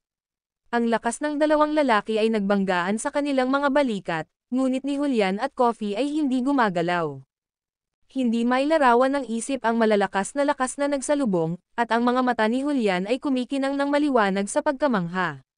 With a slight harumph, umikot ang katawan niya at bahagyang sumandal si Coffee. Nagkatinginan ang dalawa habang pareho silang nag-iisip. Nakilala nila ang kalakasan ng isa't isa mula sa maikling labanan. Napuno ng excitement at gana makipaglaban ang titig ni Julian. Matagal na panahon na rin mula nang makatagpo siya ng isang kalaban na pumupuno sa kanya ng kaba at kaba. Gayunpaman, hindi ito isang lugar para sa kanya na gawin ang gusto niya sa paghahanap ng isang karapat-dapat na kalaban. Kaya naman, mabilis na tiningnan ni Julian si Jasper. Kung tumango si Jasper, hindi na magdadalawang isip si Julian na yayain si Coffee sa labas para makipaglaban. Hintayin mo ako sa pinto, Jul. Ang mga salita ni Jasper ay ganap na nagpawi sa pagnanais ni Julian na lumaban at siya ay tahimik na kalahating hakbang paatras. Sanay pa rin ang tingin niya kay Coffee. Nakarinig siya ng langit-ngit, na sinundan ng tunog ng pagkandado ng selda, at isinara ang pinto. Masarap siguro ang pagiging bata. Nakangiting sabi ni Coffee, nakitang nakatitig pa rin sa kanya si Julian. Hindi ako magiging katapat mo kung mas bata ka ng 10 taon. Diretso ang mga salita ni Julian ngunit sumilay sa kanyang mga mata ang kumpiyansa pagkatapos niyang sabihin iyon. Pero sa ngayon, wala kang kapareha sa akin. Humalaklak si Coffee. Hindi niya pinabulaanan ang pahayag ni Julian. Ipinikit lamang ng lalaki ang kanyang mga mata upang ipahinga ang mga ito at mahinang inulit ang sinabi niya, masarap siguro ang pagiging bata. Ang video na ito ay edited by Urban Storytelling. Kabanata 1148. Sa silid, sa wakas ay lumingon ang munting prinsipe Dominic Royal kay Jasper. Ang hitsura ni Dominic ay nakalulugod sa mata. Ang kanyang mga facial features ay mas nahilig sa feminine side, at sa kabila ng pagiging lalaki, nagbigay siya ng kakaibang alindog. Ito ay totoo lalo na para sa pinong hugis ng kanyang mga mata sa ilalim ng kanyang tinukoy na mga kilay. Nagliwanag ang tingin ng lalaki sa hindi malilimutang kinang. Habang pinagmamasdan ni Jasper si Dominic, ganoon din ang ginawa ni Dominic sa kanya. Tahimik na pinagmamasdan ng dalawang magkaparehong binata ang isa't isa sa loob ng 2 buong minuto nang walang sinasabi. Hindi huminto ang pagtatanghal ng balete at dahan-daang umaagos ang tunog ng piano na parang pumapatak na tubig sa silid. Napangiti si Dominic sa huli. Maupo ka. Iminuwestra ni Dominic ang upuan sa tapat niya gamit ang palad niya. Umakyat si Jasper para maupo. Bumalik ang tingin ni Dominic sa pagtatanghal ng ballet sa entablado at sinabing, isang nakakapreskong ideya na marinig ang isang argumento na pabor sa hinaharap, Jasper. Sagot ni Jasper, kakaiba rin ang iyong paningin, munting prinsipe. Hindi gaanong mga kabataan ang mas gusto ang mga antigo at kasaysayan. Humalaklak si Dominic at dahan-daang sumagot, I have cooked up many ways of talking to you before we met, Jasper. Ngunit pagkatapos kitang makita, napagtanto ko na ang lahat ng mga pamamaraan at taktika na iyon ay walang silbi. So, prangka ako. Gusto kong protektahan ang pamilya Gardner. Tumango si Jasper at sumagot, talaga. Gusto ko ito kapag ang mga bagay ay mas prangka. Kung ganoon, prangka rin ako at sasabihin ko sa iyo at gusto kong tanggalin ang pamilya Gardner. Hindi nagalit o nadismaya si Dominic nang marinig niya itong sinabi ni Jasper na para bang na-anticipate na niya ito. Malalim ang titig ng lalaki at wala siyang ipinakitang senyales ng kilabot na usap-usapan sa labas. Parang isa lang siyang normal na magiliw na iskolar. Na-research na kita noon pa, Jasper. At sa lahat ng ito habang ang iyong pagganap ay katangi-tangi. Sa totoo lang, sa palagay ko ay walang makakagawa ng mas mahusay kaysa sa iyo. Lalo na bilang isang entrepreneur mula sa isang normal, o kahit mahirap, pamilya. Sa pagkakaintindi ko, naniniwala ako na you are a businessman through and through, Jasper. Bilang isang negosyante, ang pinakamahalaga sa iyo ay ang iyong mga interes. Alam mo na gusto kong protektahan ang pamilyang Gardner, ngunit mukhang matigas ang ulo mong makibahagi dito. Ito ay tila hindi sumusunod sa iyong moto kung ano ang higit na nakikinabang sa iyo.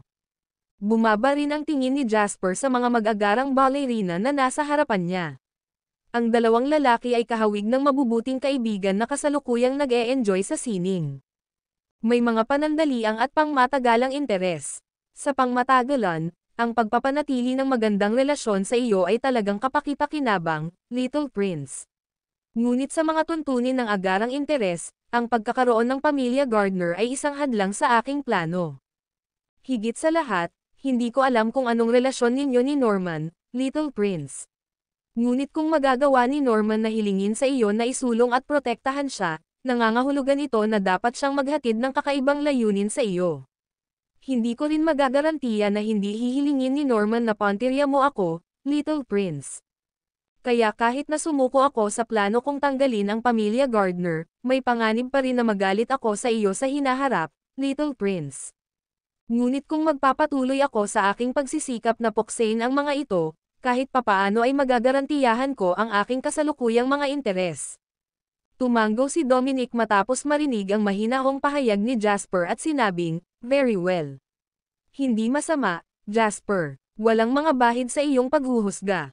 Inabot ni Dominic at kumuha ng bote ng red wine habang nagsasalita, binuhusan si Jasper ng baso. Pagkatapos, inikat niya ang baso ng red wine na may mapaglarong ngiti at nag-toast kay Jasper. Ang bote ng alak na ito ay bahagi ng koleksyon ng aking pamilya. Ito ay naproseso noong ika-50 kaarawan ni Princess Diana ng British Royal Family 60 taon na ang nakalilipas.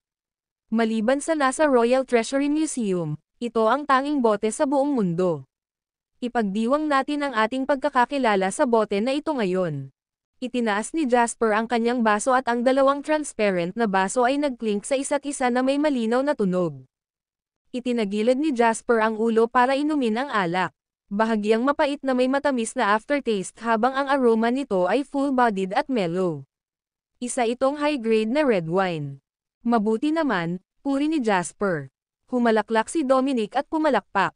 Huminto ang musika, at ang mga mananayaw ng ballet at ang pianista ay tumayo upang umalis sa entablado.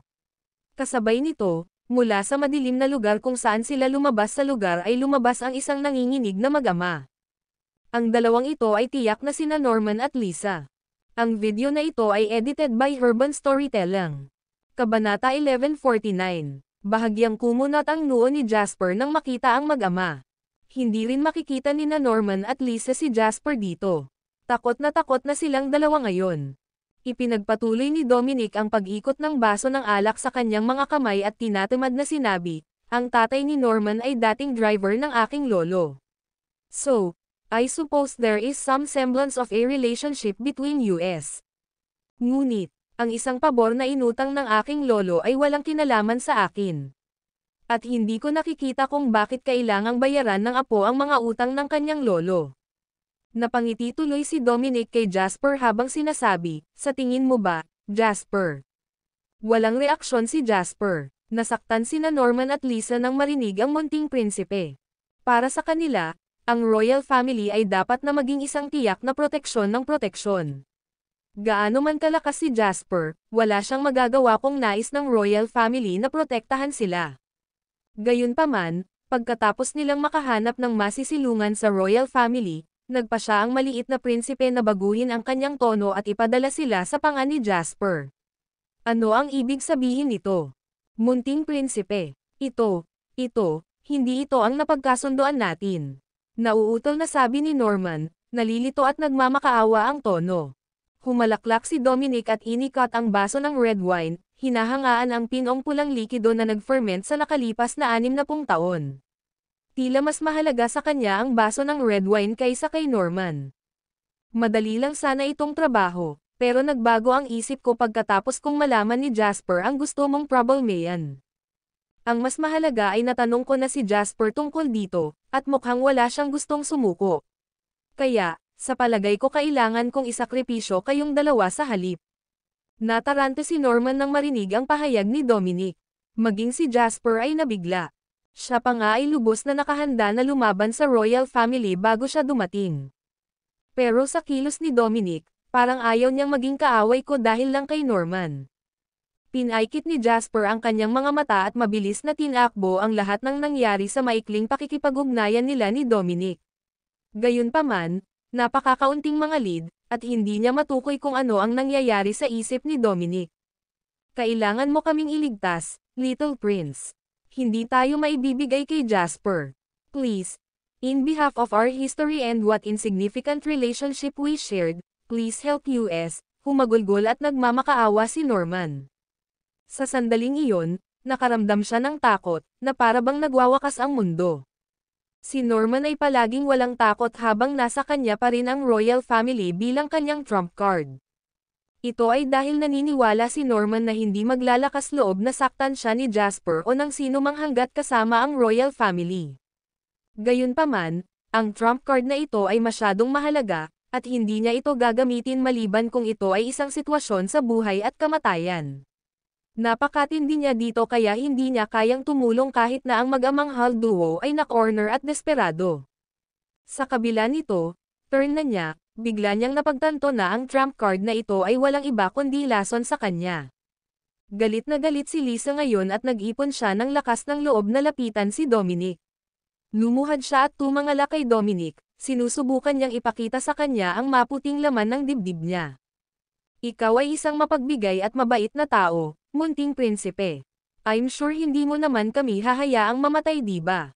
Isang salita lang mula sa iyo at gagawin ko ang lahat ng iyong sasabihin. Sa sandaling ito, ang tanging bargaining chip na natitira ni Lisa ay ang sarili niyang katawan. Kaya naman, si Lisa ay nagbitiw sa sarili upang ituring bilang isang produkto ng negosyo at sinubukang ipakita ang pinakamahusay na bahagi ng kanyang sarili sa harap ni Dominic sa pag-asang magbabago ang isip nito. Humalaklak si Dominic. Marahan niyang itinaas ang baba ni Lisa gamit ang isang kamay at walang habas na pinagmasdan ang bawat pulgada ng katawan nito.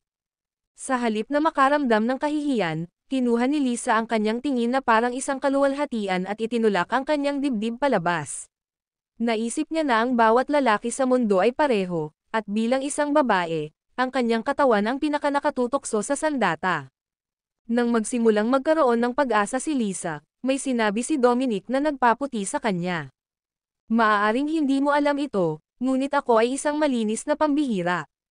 Ang pangungusap na ito ay isang malaking anyo ng kahihiyan sa sinumang babae. Maging kay Lisa, na matagal nang itinapon ang kanyang dignidad. Sa sandaling ito, naramdaman niyang dinudurog ni Dominic ang kanyang dignidad, itinapon ito sa sahig, at tinapakan ito ng marahas.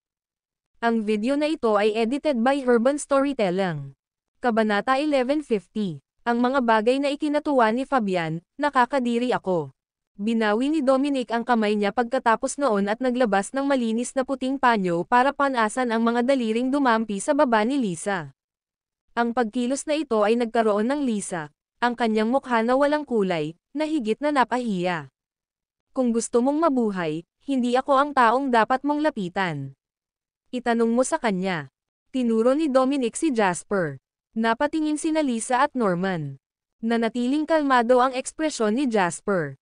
Mula sa maikling pag-uusap ni na Dominic at Lisa, may napansin si Jasper. Mahalaga. Alam ni Dominic ang tungkol kay Fabian, at alam din niya ang relasyon ni Lisa sa kanya. Ito ay nagkakahalaga ng pag-isipan. Jasper. Napatingin si Norman kay Jasper. Nagkasalungat ang kanyang tingin habang hirap na tinatawag ang pangalan ng lalaki. Kalmadong bumaba ang tingin ni Jasper kay Norman.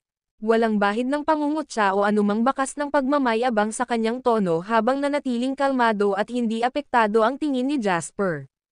Huminga ng malalim si Norman at biglang napaluhod sa harapan ni Jasper. Nakayuko ang kanyang mga tuhod at nakasandal, si Norman ay lumuhad sa harap ni Jasper. Tatay, sigaw ni Lisa at sumugod sa gilid ni Norman. Sinubukan niya ang lahat para hilahin siya pabalik sa kanyang mga paa. Anong ginagawa mo, Dad? Bakit ka lumuhad para kay Jasper? Nababaliw ka na. Gayunpaman, itinulak ni Norman si Lisa at tinitigan ng mabuti si Jasper. Mukha siyang pagod at matanda. Lumuhad ako para sa iyo, Jasper. Hindi ko hinihiling na palayain mo ako, pero hayaan mo na lang si Lisa. Ako na ang mananagot sa lahat. Alam kong wala ako sa posisyon na magsalita tungkol sa mga kondisyon. Ngunit bilang isang ama, ito ang huling bagay na magagawa ko. Yumuko si Norman hanggang sa tumama ang noo niya sa sahig. Nakadapa na siya sa harap ni Jasper. Tatay, sigaw ni Lisa, nakakalungkot ang tono at nakakadurog ng puso. Sa kabila nito, hindi nagbago ng tindig si Norman. Hindi siya kumikibo, wala rin siyang sinabi. Para bang hinihintay niya ang sagot ni Jasper. Wala pang sinabi si Jasper simula nang lumitaw sila. Mapaglarong tinignan ni Dominic si Jasper. Tila hinahangaan niya ang dulang ito ay isang pagkilos na mas kawili-wili kaysa sa pagtatanghal ng ballet mula kanina. Agad na naging mabigat ang kapaligiran. Hindi niya matukoy kung dahil ba iyon sa mahinang katawan o takot sa psikolohikal, ngunit nagsimulang manginig ang katawan ni Norman habang hinihintay ang sagot ni Jasper. Ilang sandali pa ang layo ni Norman sa pagbagsak ng may humawak sa braso niya at tinulungan siyang makatayo. Tinutulungan kita sa paghanga sa iyong pagmamahal bilang ama. Ito lang ang nagpapalakas sa iyo kaysa kay Ian. Sinalubong ng labis na kaligayahan ang maputlang mukha ni Norman. Pumayag ba si Jasper na palayain sila? Ang video na ito ay edited by Urban Storytelling. Kabanata 1151. Hindi kailanman binalak ni Jasper na patayin si Norman o si Lisa, sa simula. Naguguluhan si Jasper kung bakit iniisip ng lahat ng mga taong ito na talagang darating siya para sa kanilang buhay. Mula nang magsimula siya sa kanyang negosyo, medyo nakalaban na niya ang mga tao. Bagamat may ilang buhay ang nawala, ito ay palaging sa pamamagitan ng pagpapakamatay dahil hindi matanggap ng kanyang mga kalaban ang katotohanang natalo sila. Wala pang pinatay si Jasper dati. Hindi ngayon, hindi kailanman. Kaya nang makita ni Jasper ang ecstatic expression sa mukha ni Norman, sinabi niya, "Just go. Umalis sa Waterhoof City at huwag nang bumalik." Dahil sa mga sinabi ni Jasper, agad na nalungkot si Norman. Alam niyang sa mga salita ni Jasper, mawawalan siya ng hirap sa negosyong binuo niya. Sumulyap si Jasper kay Lisa. Mapatla ang mukha at dumudugo ang labi pagkatapos ng lahat ng pagnganga. Mahinahon niyang sinabi, "Walang naging malaking away sa pagitan namin. Ang lahat ng sama ng loob ay one-sided mula sa iyo. Siyempre, walang saysay na sabihin ang lahat ng ito ngayon. Pagkatapos umalis sa Waterhoof City kasama ang iyong ama, hanapin siya ng isang lugar kung saan siya maaaring magretiro at magpahinga. Hindi pinapansin ang lahat ng nagawa niya, naging mabuting ama siya sa iyo. Ikaw ay magiging isang kakilakilabot na dahilan ng isang tao kung hindi ka maaaring maging anak sa kanya. Walang magpipilit sa iyo na ibenta ang iyong ari-arian na mas mababa kaysa sa halaga ng pamilihan. Magbenta ng naaayon at kunin ang bawat summer dollar. Ito ay dapat na sapat upang magarantya ang isang komportableng buhay mula rito. Pagkatapos, maghanap ka ng mabait at magpakasal. Magsimula at mamuhay ng mapayapa, magpaalam sa nakaraan." Kinawayan sila ni Jasper pagkatapos at hindi na nagsalita pa. Mapatla ang kutis ni Lisa at ilang saglit siyang nawalan ng malay. Marami pa sana siyang gustong sabihin pero pinigilan siya ni Norman. "Let's go," paus na sabi ni Norman. Hindi na nagsalita pa si Lisa at sinundan si Norman palabas na nakayuko. Kalmado ang ekspresyon ni Jasper habang pinagmamasdan ang pag-alis ng dalawa. Hindi niya naramdaman ang kagalakan ng pagkapanalo laban sa kanyang mga kaaway, o ang kawalan ng pag-asa sa isang pagkatalo. Ang kanyang mga kaaway ay naroon pa rin, pagkatapos ng lahat. Si Norman at Lisa ay hindi gaanong mahalagang mga pawn sa chessboard sa karamihan. Isang biyaya para sa mga pawn na tulad nila ang makawalkout ng hindi nasaktan. Lumingon si Jasper kay Dominic at nagtanong, "So, what do you want from me?" Tumingin si Dominic kay Jasper ng mapaglaro at nagtanong, "Ano ang ibig mong sabihin?" "Imposibleng ibigay sa akin ng munting prinsipe ang mga gardener dahil natatakot siya sa akin, di ba?" Mahinahong sabi ni Jasper. Tumawa ng malakas si Dominic at sinabing, maaari mong tanggapin ito bilang isang gawa ng kabaitan mula sa akin. Kung ano ang gusto ko sa iyo, hindi ko pa alam. Kokontaken kita kapag may naisip ako. Kunin mo ito bilang isang pabor na utang mo sa akin ngayon sa palagay ko. Tumingin si Jasper kay Dominic at sumagot, gayunpaman, nabili mo ang mga gardener na humingi ng tulong sa iyo sa isang pabor, munting prinsipe. Hindi ka ba nagkukulang ng kaunting kredibilidad para makipag-usap sa akin tungkol sa mga pabor? Tumayo si Dominic mula sa upuan at tinatamad na sumagot, pabor o hindi ay panloloko lang. Ang mahalaga ay kung gaano kakapaki-pakinabang. Nawala na ang silbi nila, kaya umaasa na lang sila na ang ibang tao ay maawa sa kanila. Kung kapaki-pakinabang ang mga ito, hindi na nila kailangang sabihin at hahanapin pa rin sila ng mga tao. Sigurado akong naiintindihan mo ang konseptong ito, di ba, Jasper? Pagkasabi noon, naglakad si Dominic patungo sa mga pintuan. Bubuksan na sana ni Dominic ang pinto nang bigla siyang lumingon kay Jasper ng may sensinang sabihin, I admire you, Jasper. Ngunit maraming tao ang nagbabahagi ng ibang damdamin. Kinamumuhian ka nila, gusto nilang mamatay ka na ngayon. Napakunot ang noo ni Jasper at nagtanong, like Fabian. Napangiti si Dominic. Hindi niya sinagot ang tanong, sa halip ay piniling sabihin ng makahulugan, makipag-ugnayan sa akin anumang oras kung kailangan mo. Inaasahan kong makatrabaho ka, Jasper. Pagkatapos ay binuksan ni Dominic ang mga pintuan ng silid. Sa labas ay nakatayo sina Julian at Coffee, isa sa bawat gilid ng pinto na parang mga sentinel na nagbabantay sa silid. Munting prinsipe, magalang na bati ni Coffee. Si Dominic ay nakatingin kay Julian pataas at pababa. Nakangiti, nagkomento siya, not bad at all. Pagkatapos ay umalis na siya. Napasulyap si Coffee kay Julian nang may pag-iisip bago ito tumalikod at sumunod. Sa pagkakataong iyon, nag-walk out na rin si Jasper. May nangyari ba, Jasper? Tanong ni Julian. Kinawayan siya ni Jasper at sumagot, walang gagawin sa akin ang mga taong katulad niya. At kung ginawa niya, ikaw lang ang hindi makakapidyo sa kanya. Tila nagalit si Julian at sumagot, kung gagawin ko ang lahat, hindi natin malalaman. Haha, tumawa ng malakas si Jasper. Oo naman. Tara, balik din tayo. Ang pakikipagkitang ito sa munting prinsipe ay nagulat kay Jasper. Ibang-iba ang lalaki sa inaasahan niya. Gayunpaman, kahit na ano, ang pulong na ito ay isang pangkalahatang positibo.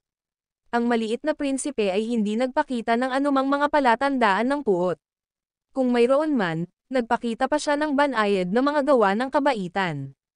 Si Norman at ang kanyang anak na babae ay isa sa kanila, ang pagsasama sa dulo ay isa pa. Kahit na potensyal at hindi tahasang sinabi. Gayunpaman, ang mga taong tulad ni Dominic ay hindi nagsabi ng anumang bagay ng walang dahilan, ni hindi siya nagsasalita ng hindi mapagkakatiwalaan.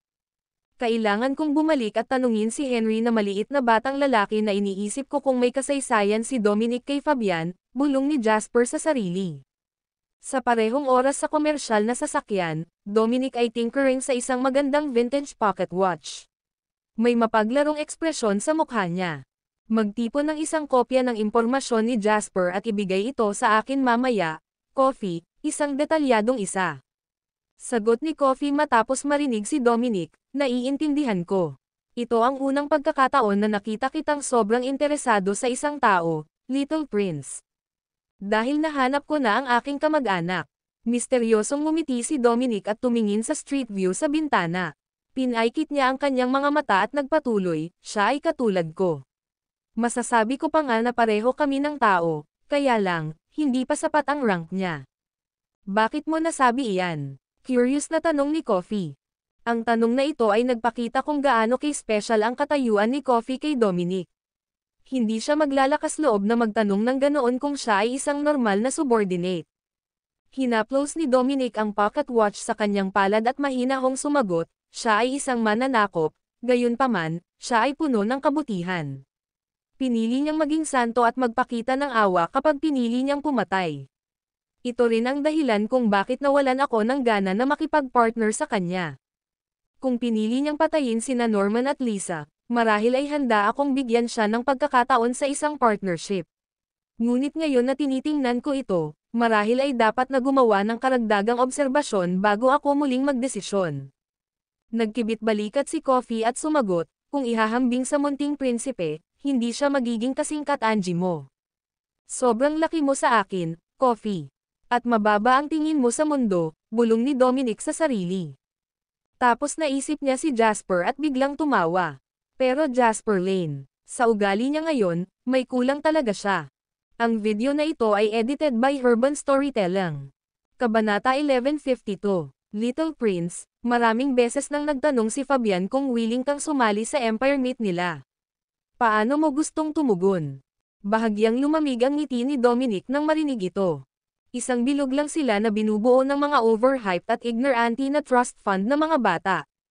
Ano pa ba ang isasagot kundi ang sabihin sa kanya na magwala sa malayo hanggat maaari? Sabihin mo sa kanya na hindi ako interesado. Kuwit, ang munting prinsipe at si Fabian. Wala silang dahilan para magkakilala. Sa hotel, napuno ng kalituhan si Henry. Ang isa sa kanila ay mula sa Waterhoof City habang ang isa ay sa Harbor City. Wala ang royal family ng Waterhoof City. Ibig sabihin ay sumali sa merkado ng Harbor City. Hindi rin nagpakita ang pamilyang Atticus ng Harbor City ng anumang pagnanais na kumita ng pera sa Waterhoof City. Ang royal family ay isang lokal at matagal ng mayamang pamilya dito sa Waterhoof City. Sinimulan ng pamilya ang kanilang negosyo dito bago pa man ang republika. Kinokontrol ng royal family ang Waterhoof City bago ang republic at higit pa silang umuunlad sa lahat ng ito habang walang nakakaalam kung gaano sila kakilakilabot na kapangyarihan ngayon. Pero tungkol sa royal family, mayroon silang mga negosyo sa lahat ng dako ngunit ang kapangyarihan ng kanilang pamilya ay hindi umaabot sa kabila ng Waterhoof City. Sa palagay ko ito ay isang matalinong hakbang upang protektahan ang kanilang sarili. Ngunit halos walang kontak sa mayayamang pamilya mula sa Harbor City. Tungkol kay Fabian, ang mga negosyo ng pamilyang Atticus ay pangunahing lokal sa Harbor City o sa isang lugar sa timog silangan na rehiyon. Halos walang negosyo sa mainlands ngunit may narinig ako tungkol sa paghahanap ng mga bagay na mapupuhunan sa mainland sa mga taong ito. Gayunpaman, walang gaanong pagkakataon para makipag-ugnayan. Sinabi ni Henry ang lahat sa isang hininga at ang kanyang bibig ay naiwang tuyo pagkatapos niyang gawin. Kinuha niya ang baso ng tubig at ininom ito sa malalaking lagok bago niya ito inilapag at tinanong si Jasper, "Nakilala mo ba ang munting prinsipe?"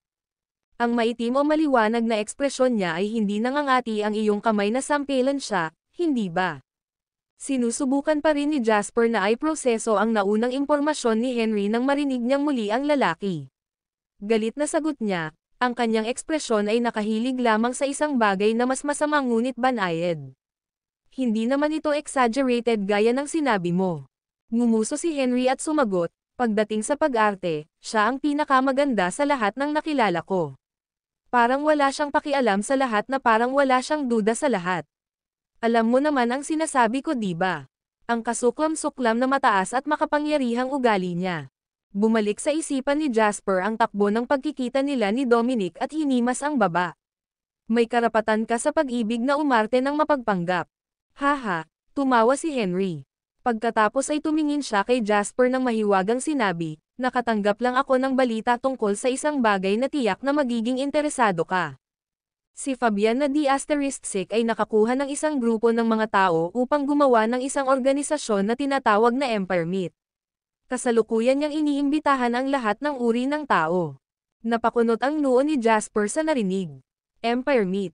Isa itong club, puno ng mayayamang anak mula sa makapangyarihang pamilya tulad ni Fabian. Ang kaibahan lang ay ang mga taong inimbitahan ay mayayamang anak na nagsimula na sa negosyo ng pamilya. Kaya hindi lahat sila ay mga anak ng trust fund. Sumimangot si Jasper at sumagot, may malaki siyang plano sa isang bagay na tulad nitong Empire Meet. Hey, hindi ito kasing dali ng iniisip mo. Ang reputasyon ni Fabian sa grupo ay kakilakilabot kaya hindi kasama ang iilan na malapit sa pamilyang Atticus, walang gaanong gustong sumama sa kanya.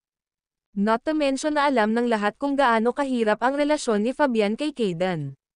Kung mas malaki ang negosyong ginagawa ni Caden at ng kanyang ama, ang Half the Harbor Langdon, mas kakaunting tao ang handang ipagsapalaran na masaktan si Caden na sumali kay Fabian. Maraming tao ang naghihintay na panoorin siyang gumawa ng kalokohan ngayon. Ngunit umiling si Jasper at sinabing, hindi niya gagawin ito ng biglaan maliban kung sigurado siya. Sino ang nakakaalam, marahil siya ay may isang lihim na trump card. Well, it's got f*** all to do with me anyway at hindi niya ako iimbitahan. Pero tutulungan kitang bantayan kung sino ang sasali sa Empire Meet na ito. Ang mga taong ito ay magiging iyong mga kaaway. Nagsisimula na akong mapagtanto na bagay ka para sa pagtitipon ng intel, tunay na sabi ni Jasper. Gusto mo? Pupunta ako sa Swallow Capital bukas, biglang sabi ni Henry sa kanya. Para kay Jill. Tanong ni Jasper. Ngumisi si Henry. Pupunta siya sa ibang bansa para sa isang kompetisyon sa susunod na linggo at aalis siya ng isang linggo. Kaya naisipan kong puntahan siya. Humanap ka ng pagkakataon at sabihin sa kanya ang iyong pagkakakilanlan kung seryoso ka sa kanya, baka isang araw ay mawalan ng kontrol ang sitwasyon. At subukan mong ipahiwatig ito sa iyong ama. Alam mo kung gaano kahalaga ang kasal para sa mga pamilyang tulad mo. Tumakas ka sa likod ng tatay mo at magiging magulo kapag nalaman niya, paalala ni Jasper. Hinaplos ni Henry ang kanyang mukha at malungkot na sinabing, mamaya na natin iyon haharapin. Hindi ko pa naiisip hanggang ngayon. Sigurado akong tatanggihan ito ng tatay ko. Ngunit hahanap ako ng pagkakataon na sabihin kay Jill ang totoo, pagkatapos ay subukan at makilala ang kanyang pamilya. Susuriin ko kung anong uri ng pamilya mayroon siya at tingnan kung ang kanyang mga kamag-anak ay may anumang lihim na motibo tungkol sa aking pagkakakilanlan. If they do, then that's that. Kung hindi, sasabihin ko sa tatay ko. Nakahinga naman ng maluwag si Jasper nang marinig ang plano ni Henry. Ang romantikong kwento nina Prince Charming at Cinderella sa mga drama at nobela ay pekeng lahat, kung tutuusin. Unahin mo muna si Henry, kahit gaano pa niya kagusto si Jill, kailangan pa rin niyang isuko ito kung tutol ang pamilya niya. Hindi rin tanga si Henry. Kung si Jill at ang kanyang pamilya ay may intensyon na palawakin ang kanilang relasyon kay Henry dahil sa kanyang pamilya, malamang na mapuputol niya ang mga relasyon at walang awa na talikuran din sila. Sa kabuuan, ang isang young master na tulad ni Henry ay maaaring mayabang at isang trust fund child, ngunit hindi siya isang walang utak na tanga. Kung mayroon man, ang taong ito ay higit na matalino kaysa sa mga ordinaryong tao. Habang nagkukwentuhan sina Jasper at Henry ay may kumatok sa pinto ng hotel room. Nang makitang nakatayo sa labas si Lisa na kinakabahan at balisa, naging malalim ang tingin ni Jasper. Ang video na ito ay edited by Urban Storytelling. Kabanata 1153. Hindi naging malupit si Jasper kay Lisa sa hotel room. Sa halip, ang lalaki ay napakagalang. Tsaa o soft drinks. Nabigla si Lisa sa respeto ni Jasper. May alcohol ka ba? Naramdaman siguro ni Lisa na genuine ang kabaitan ni Jasper sa ekspresyon ng lalaki habang matapang na nagtanong. Nakangiting inutusan ni Jasper ang staff ng hotel na magdala ng isang bote ng red wine. Uminom siya ng tsaa habang pinagmamasdan si Lisa na ikinulong ang ulo at ibaba ang 2 baso ng alak. Noon lang nagtanong si Jasper, may dahilan ka ba dito? Pagkatapos ng 2 baso, halatang mas nakaka-relax si Lisa. Hawak ang baso, tumanggaw siya at sinabi sa akin ng tatay ko na pumunta ako rito. Nakipag-ugnayan na kami sa ilang nagbebenta na handang pumalit sa amin at nasa kalagitnaan kami ng pakikipag-ayos sa mga partikular na gastos. Aalis tayo ng bansa at pupunta sa ibang bansa pagkatapos ng kalakalan. Nakapagdesisyon ka na ba sa isang lugar? Tanong ni Jasper. Australia, marahil. Gusto ko doon. Napangiti si Lisa, puno ng pag-asa ang kanyang mga mata sa hinaharap. Magandang pagpipilian. Medyo kaunti ang mga tao ng summer na disente doon, kaya hindi ito magiging masyadong lonely at least. Tumanggaw naman si Jasper. Nagkwentuhan ng kaunti ang dalawa tungkol sa pang-araw-araw na buhay na parang magkaibigan. Ang maikling pag-uusap na ito ay nagdulot ng malaking pagbabago sa emosyon ni Lisa. To be honest, I came here prepared to be humiliated. Akala ko papagalitin mo ako o ipapahiya, baka mag-isip pa ng paraan para pahirapan ako. Inihanda ko na ang sarili ko sa lahat ng iyon, tumingin si Lisa kay Jasper at seryosong nagsalita. Humigop si Jasper ng kanyang puro tsaa at mahinahong sumagot, kaya ko yan, pero hindi ko na kailangan. Tumanggaw si Lisa. Ang mga salita ni Jasper ay higit na totoo kaysa sa anumang bagay na masasabi niya sa sarili niyang matuwid. Kahit gaano pa kaganda ang mga salita ni Jasper sa ganoong oras, palaging may hinala na ang lalaki ay nagkukunwari ng kabaitan. Gayunpaman, ang lalaki ay hindi nagpahayag ng kanyang mga salita at hindi rin niya ipinagmamalaki ang kanyang sarili. Ang tanging ginawa niya ay ipahayag ang kanyang tunay na iniisip. Dahil nasa stage na tayo ng negotiating prices, magtatagal pa rin ang bargain para sa pinakamagandang presyo kahit na willing ang mga mamimili. Kaya baka kailangan pa nating manatili ng ilang araw. Si Lisa naman ang naglabas ng topic. Ayos lang. Kung sinasadya nilang ibaba ang presyo ng pagbebenta mo dahil iniisip nila na nagmamadali kang ibenta ang negosyo ng pamilya mo, malaya kang maglaan ng oras at makipag-ugnayan sa ilan pang mamimili, sabi ni Jasper sa kanya. Napangiti si Lisa at nagtanong, maniniwala ka ba sa akin kung sasabihin ko sa iyo ngayon na talagang pinagsisisihan kong nasaktan kita? Mahalaga ba kung maniwala ako sa iyo o hindi? Tanong ni Jasper. Natigilan, tumango si Lisa at sumagot, tama ka, hindi na mahalaga. Nagpunta ako dito para sabihin sa iyo ang dalawang bagay, sa totoo lang. Ang una, para ipaalam sa iyo na kailangan nating manatili ng ilang araw pa. Tumango si Jasper at sinabing, gaya ng sinabi mo sa akin. Ang pangalawang bagay ay kung ano ang tunay na mahalaga, hindi ba? Tinitigan ng mabuti ni Lisa si Jasper at nagpatuloy, si Fabian ang taong nasa likod ko na pinupuntirya ka. Bahagyang tumaas ang isang kilay ni Jasper. Hindi siya nagulat sa sinabi ni Lisa. Sa totoo lang, alam ni Jasper kung bakit dumating si Lisa mula nang makita niya ito sa pintuan ng kanyang hotel. Walang pakialam si Jasper kung ang dahilan niya ay para ibenta si Fabian, bilang paghihiganti sa hindi pag-abot para iligtas siya at ang kanyang ama kapag kailangan nila ito. O kung sinabihan siya ni Lisa dahil gusto niyang hindi komportable si Jasper. Walang pakialam si Jasper kung bakit may sinasabi sa kanya si Lisa. Mas interesado siya sa kung anong impormasyon ang dala ni Lisa. Ang video na ito ay edited by Urban Storytelling. Kabanata 1154. Alam ni Jasper na siya ang pinupuntirya ni Fabian. Alam din niyang nakipag-ugnayan si Fabian sa kanyang mga kaaway. Gayunpaman, walang ideya si Jasper kung ano ang eksaktong pinaplano o nagawa na ni Fabian. Marahil si Lisa ang magiging tagumpay niya. Mukhang napagdesisyonan ni Lisa na umalis, kaya prangka siya at walang pagnanais na itago ang anumang impormasyon kay Jasper. She continued to say, si Fabian ang nagkusa na makipag-ugnayan muna sa akin, gusto niyang may gawin ako para sa kanya. Dahil ang mga ito ay mga setup din na nakatarget sa iyo, sumang-ayon ako sa ilalim ng protesta. Dahil dito, pumunta pa ako sa Harbor City para makasama siya ng ilang araw. Doon ko nalaman ang bitag na matagal na niyang itinakda para sa iyo. Hindi niya ipinaalam sa akin ang specifics, kaya wala rin akong ideya. Ang masasabi ko lang sa inyo, lahat ng nangyari sa Waterhoof City ay sa direksyon ni Fabian. Kabilang ang aksidente sa iyong construction site, at na-target ng Teo Chamber of Commerce. Si Alban at ang kanyang anak ay sumusunod din sa kanyang mga tagubilin, at nakipag-ugnayan din siya kay Gail para dito.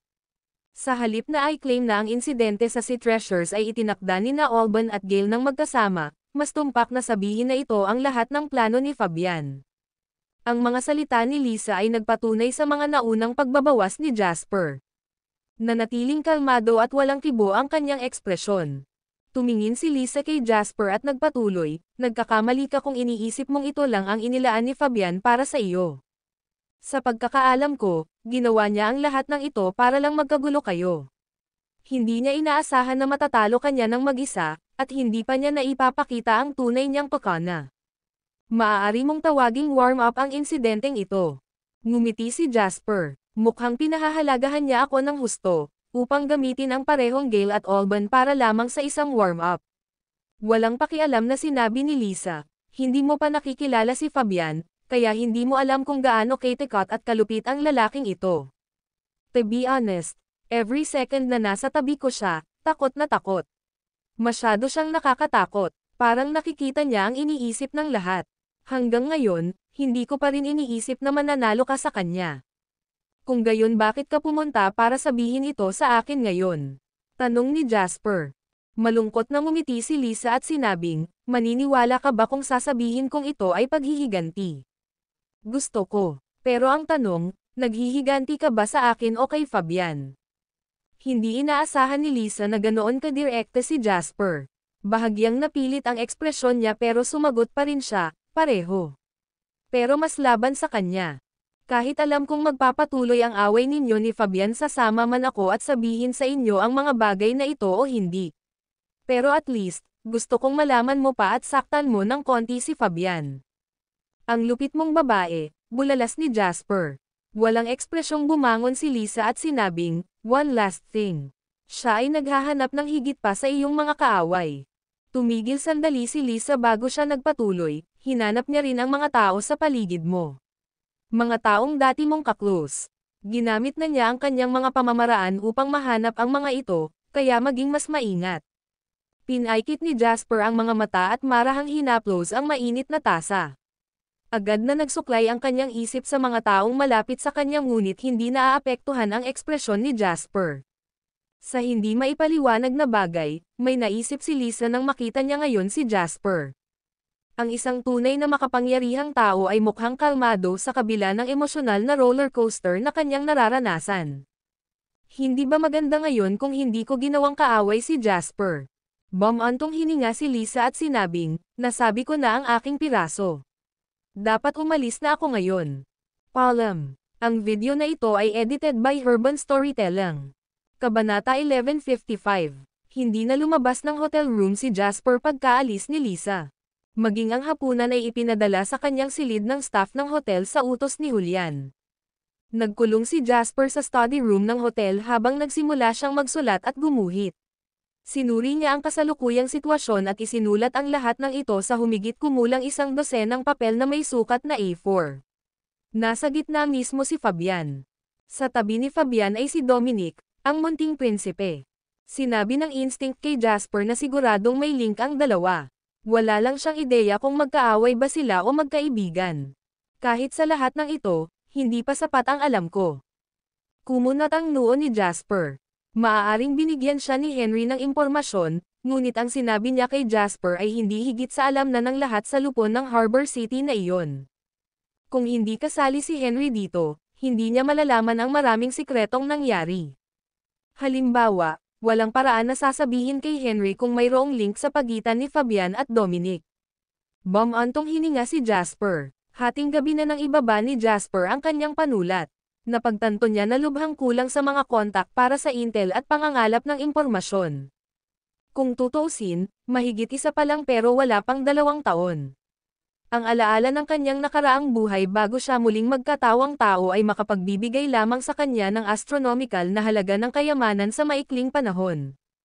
Ang mga bagay tulad ng mga network ng impormasyon at mga ugat na mayroon ang malalaking pamilya ay maaari lamang maipon sa paglipas ng panahon. Hindi niya ito maaaring madaliin sa ngayon. Ito ay mga bagay na dapat gawin ng dahan-dahan. Kinabukasan, sa pasukan ng hotel. Pupunta ako, kung gayon. Kinawayan ni Henry si Jasper na paalam. Pumunta ka. Hindi kita ipapadala sa airport. May isa pa akong dapat gawin dito sa Waterhoof City bago ako bumalik sa Loretes. Ngumiti si Jasper. Sumagot si Henry, habang nasa ulap ang ulo. Babalik ako sa loob ng 3 hanggang 5 araw. Hihintayin kong isama mo ako at kikita pa ako pagbalik ko. Tumawa si Jasper at nag-wave ng kamay. Pinagmasdan niya ang sasakyan ni Henry na umalis ng hotel. Pagkaalis ni Henry ay tinawag ni Jasper si Julian. Tara na, sa punong tanggapan ng sangay ng ICBS. Si Jasper ay hindi estranghero sa tore ng opisina ng ICBS, Waterhoof City Branch. Sa marangal at STEM na Deputy Chief Office ng ICBS, Waterhoof City Branch, umupo si Jasper sa guest sofa at tiningnan si Vita ng mahigpit na pinirmahan ang isang dokumento para sa isang maingat, mapagpakumbaba, at magalang na middle rank na employer. Makalipas ang ilang minuto, naiwan ang opisina ni na Jasper at Vita. May maitutulong ba ako, Mr. Lane? Agad na naging magalang ang ekspresyon ni Vita habang nagtanong, naglagay ng isang tasa ng brewed tea sa harap ni Jasper. Tumanggo si Jasper at sumagot, talaga. Ang reaksyon ng merkado sa pakikipagsosyo sa online na pagbabayad. Kaya napagpasyahan kong paunlarin pa ang negosyong ito at kailangan ko ang suporta ng ICBS. Natigilan ang ekspresyon ni Vita. Sa buong katapatan, ang mungkahi ni Jasper tungkol sa online na pagbabayad ay nagdulot ng kaguluhan hanggang sa punong tanggapan ng ICBS sa Swallow Capital. Kahit na ang mga matataas na opisyal mula sa Financial Bureau ng gobyerno ay alam ito. Pagkatapos ng lahat, si Jasper ay nagmungkahi ng isang ganap na bagong konsepto at walang nakakaalam kung gaano kalaki ang epekto nito. Ngayong nais ni Jasper na ganap na mapaunlad ang negosyo sa online na pagbabayad, naramdaman ni Vita na magreresulta ito sa isa pang malaking kaguluhan. Nakakuha ako ng online shopping platform at plano kong bumuo ng isang komprehensibong shopping website sa loob ng bansa. Ngunit ito ay nangangailangan ng suporta ng online na pagbabayad o lahat ng binalak ay magiging walang kabuluhan. Kung magiging maayos ang lahat, ang website na ito ay magiging katumbas ng Amazon sa bansa. Baka mas malakas pa. Itinago ni Vita ang kanyang pagkabalisa nang marinig niyang magsalita si Jasper. Napagtanto niya na habang mas nakilala niya si Jasper ay mas lalong hindi niya naiintindihan ang tungkol sa lalaki. Sa totoo lang, sapat na para sa karamihan ng mga tao na makamit ang tagumpay sa negosyo na ginawa ni Jasper. Kung titingnan ang ari-arian sa ilalim ng pangalan ni Jasper, makikita ng isa na ang karera ng lalaki ay higit sa maiisip ng mga ordinaryong tao. Itinuring na malaki ang kanyang negosyo kahit ikumpara mo siya sa buong bansa o kahit sa buong mundo ng negosyo. Gayunpaman, nabigla pa rin si Vita sa ambisyon ni Jasper. Si Vita na nagtrabaho sa buong buhay niya sa industriya ng pagbabangko ay mas sensitibo dito kaysa sa iba sa industriya ng pananalapi. Mas alam din niya kung gaano kalakas si Jasper kung makokontrol niya ang online na pagbabayad. Natatakot ako na hindi ito magiging madali, nakasimangot si Vita at sumagot. Napakunot ang noo ni Jasper at nagtanong, bakit? Nakangiting ngumiti si Vita at sumagot, alam mo ba kung ilang application para sa online na pagbabayad tulad ng sa iyo ang na-pushdown ko kamakailan? Normal lang sa mga tao na tumalon sa bandwagon dahil nakikita nilang ginagawa ito ng iba. Ang huling bagay na kulang sa mundong ito ay ang mga taong may magandang mata sa mga bagay-bagay, sabi ni Jasper. Maaaring mapigil ko sila sa ngayon, ngunit hindi ko sila mapipigil magpakailanman. Dapat mong malaman na may mga toneladang makapangyarihang tao sa kanila. Kung hindi mo ako hinanap ngayon, baka hinanap kita. Ang mga nakatataas ay nag-aaway tungkol sa online na pagbabayad na ito kamakailan. Sumeryoso ang ekspresyon ni Jasper nang marinig niya si Vita. Ang pinaka-problema dito ay si Soha. Ang Soha ay may suporta ng kapital ng pamilya at ang mga tao ay gumagalaw ngayon upang makakuha ng isang komprehensibong online na pakikipagsosyo sa pagbabayad na nilagdaan sa Soha. Maaaring mas malaki pa ang kanilang balangkas kaysa sa iyo at kung magtagumpay sila, madudurog nila ang lahat ng nasa likod nila. Kasama ka. Sino itong ibang partido? Tanong ni Jasper. Formally, majority shareholder sila ni Soha. Pero sa pagkakaalam ko, sila rin ang tagapagmana ng ClearSys Industrial Group.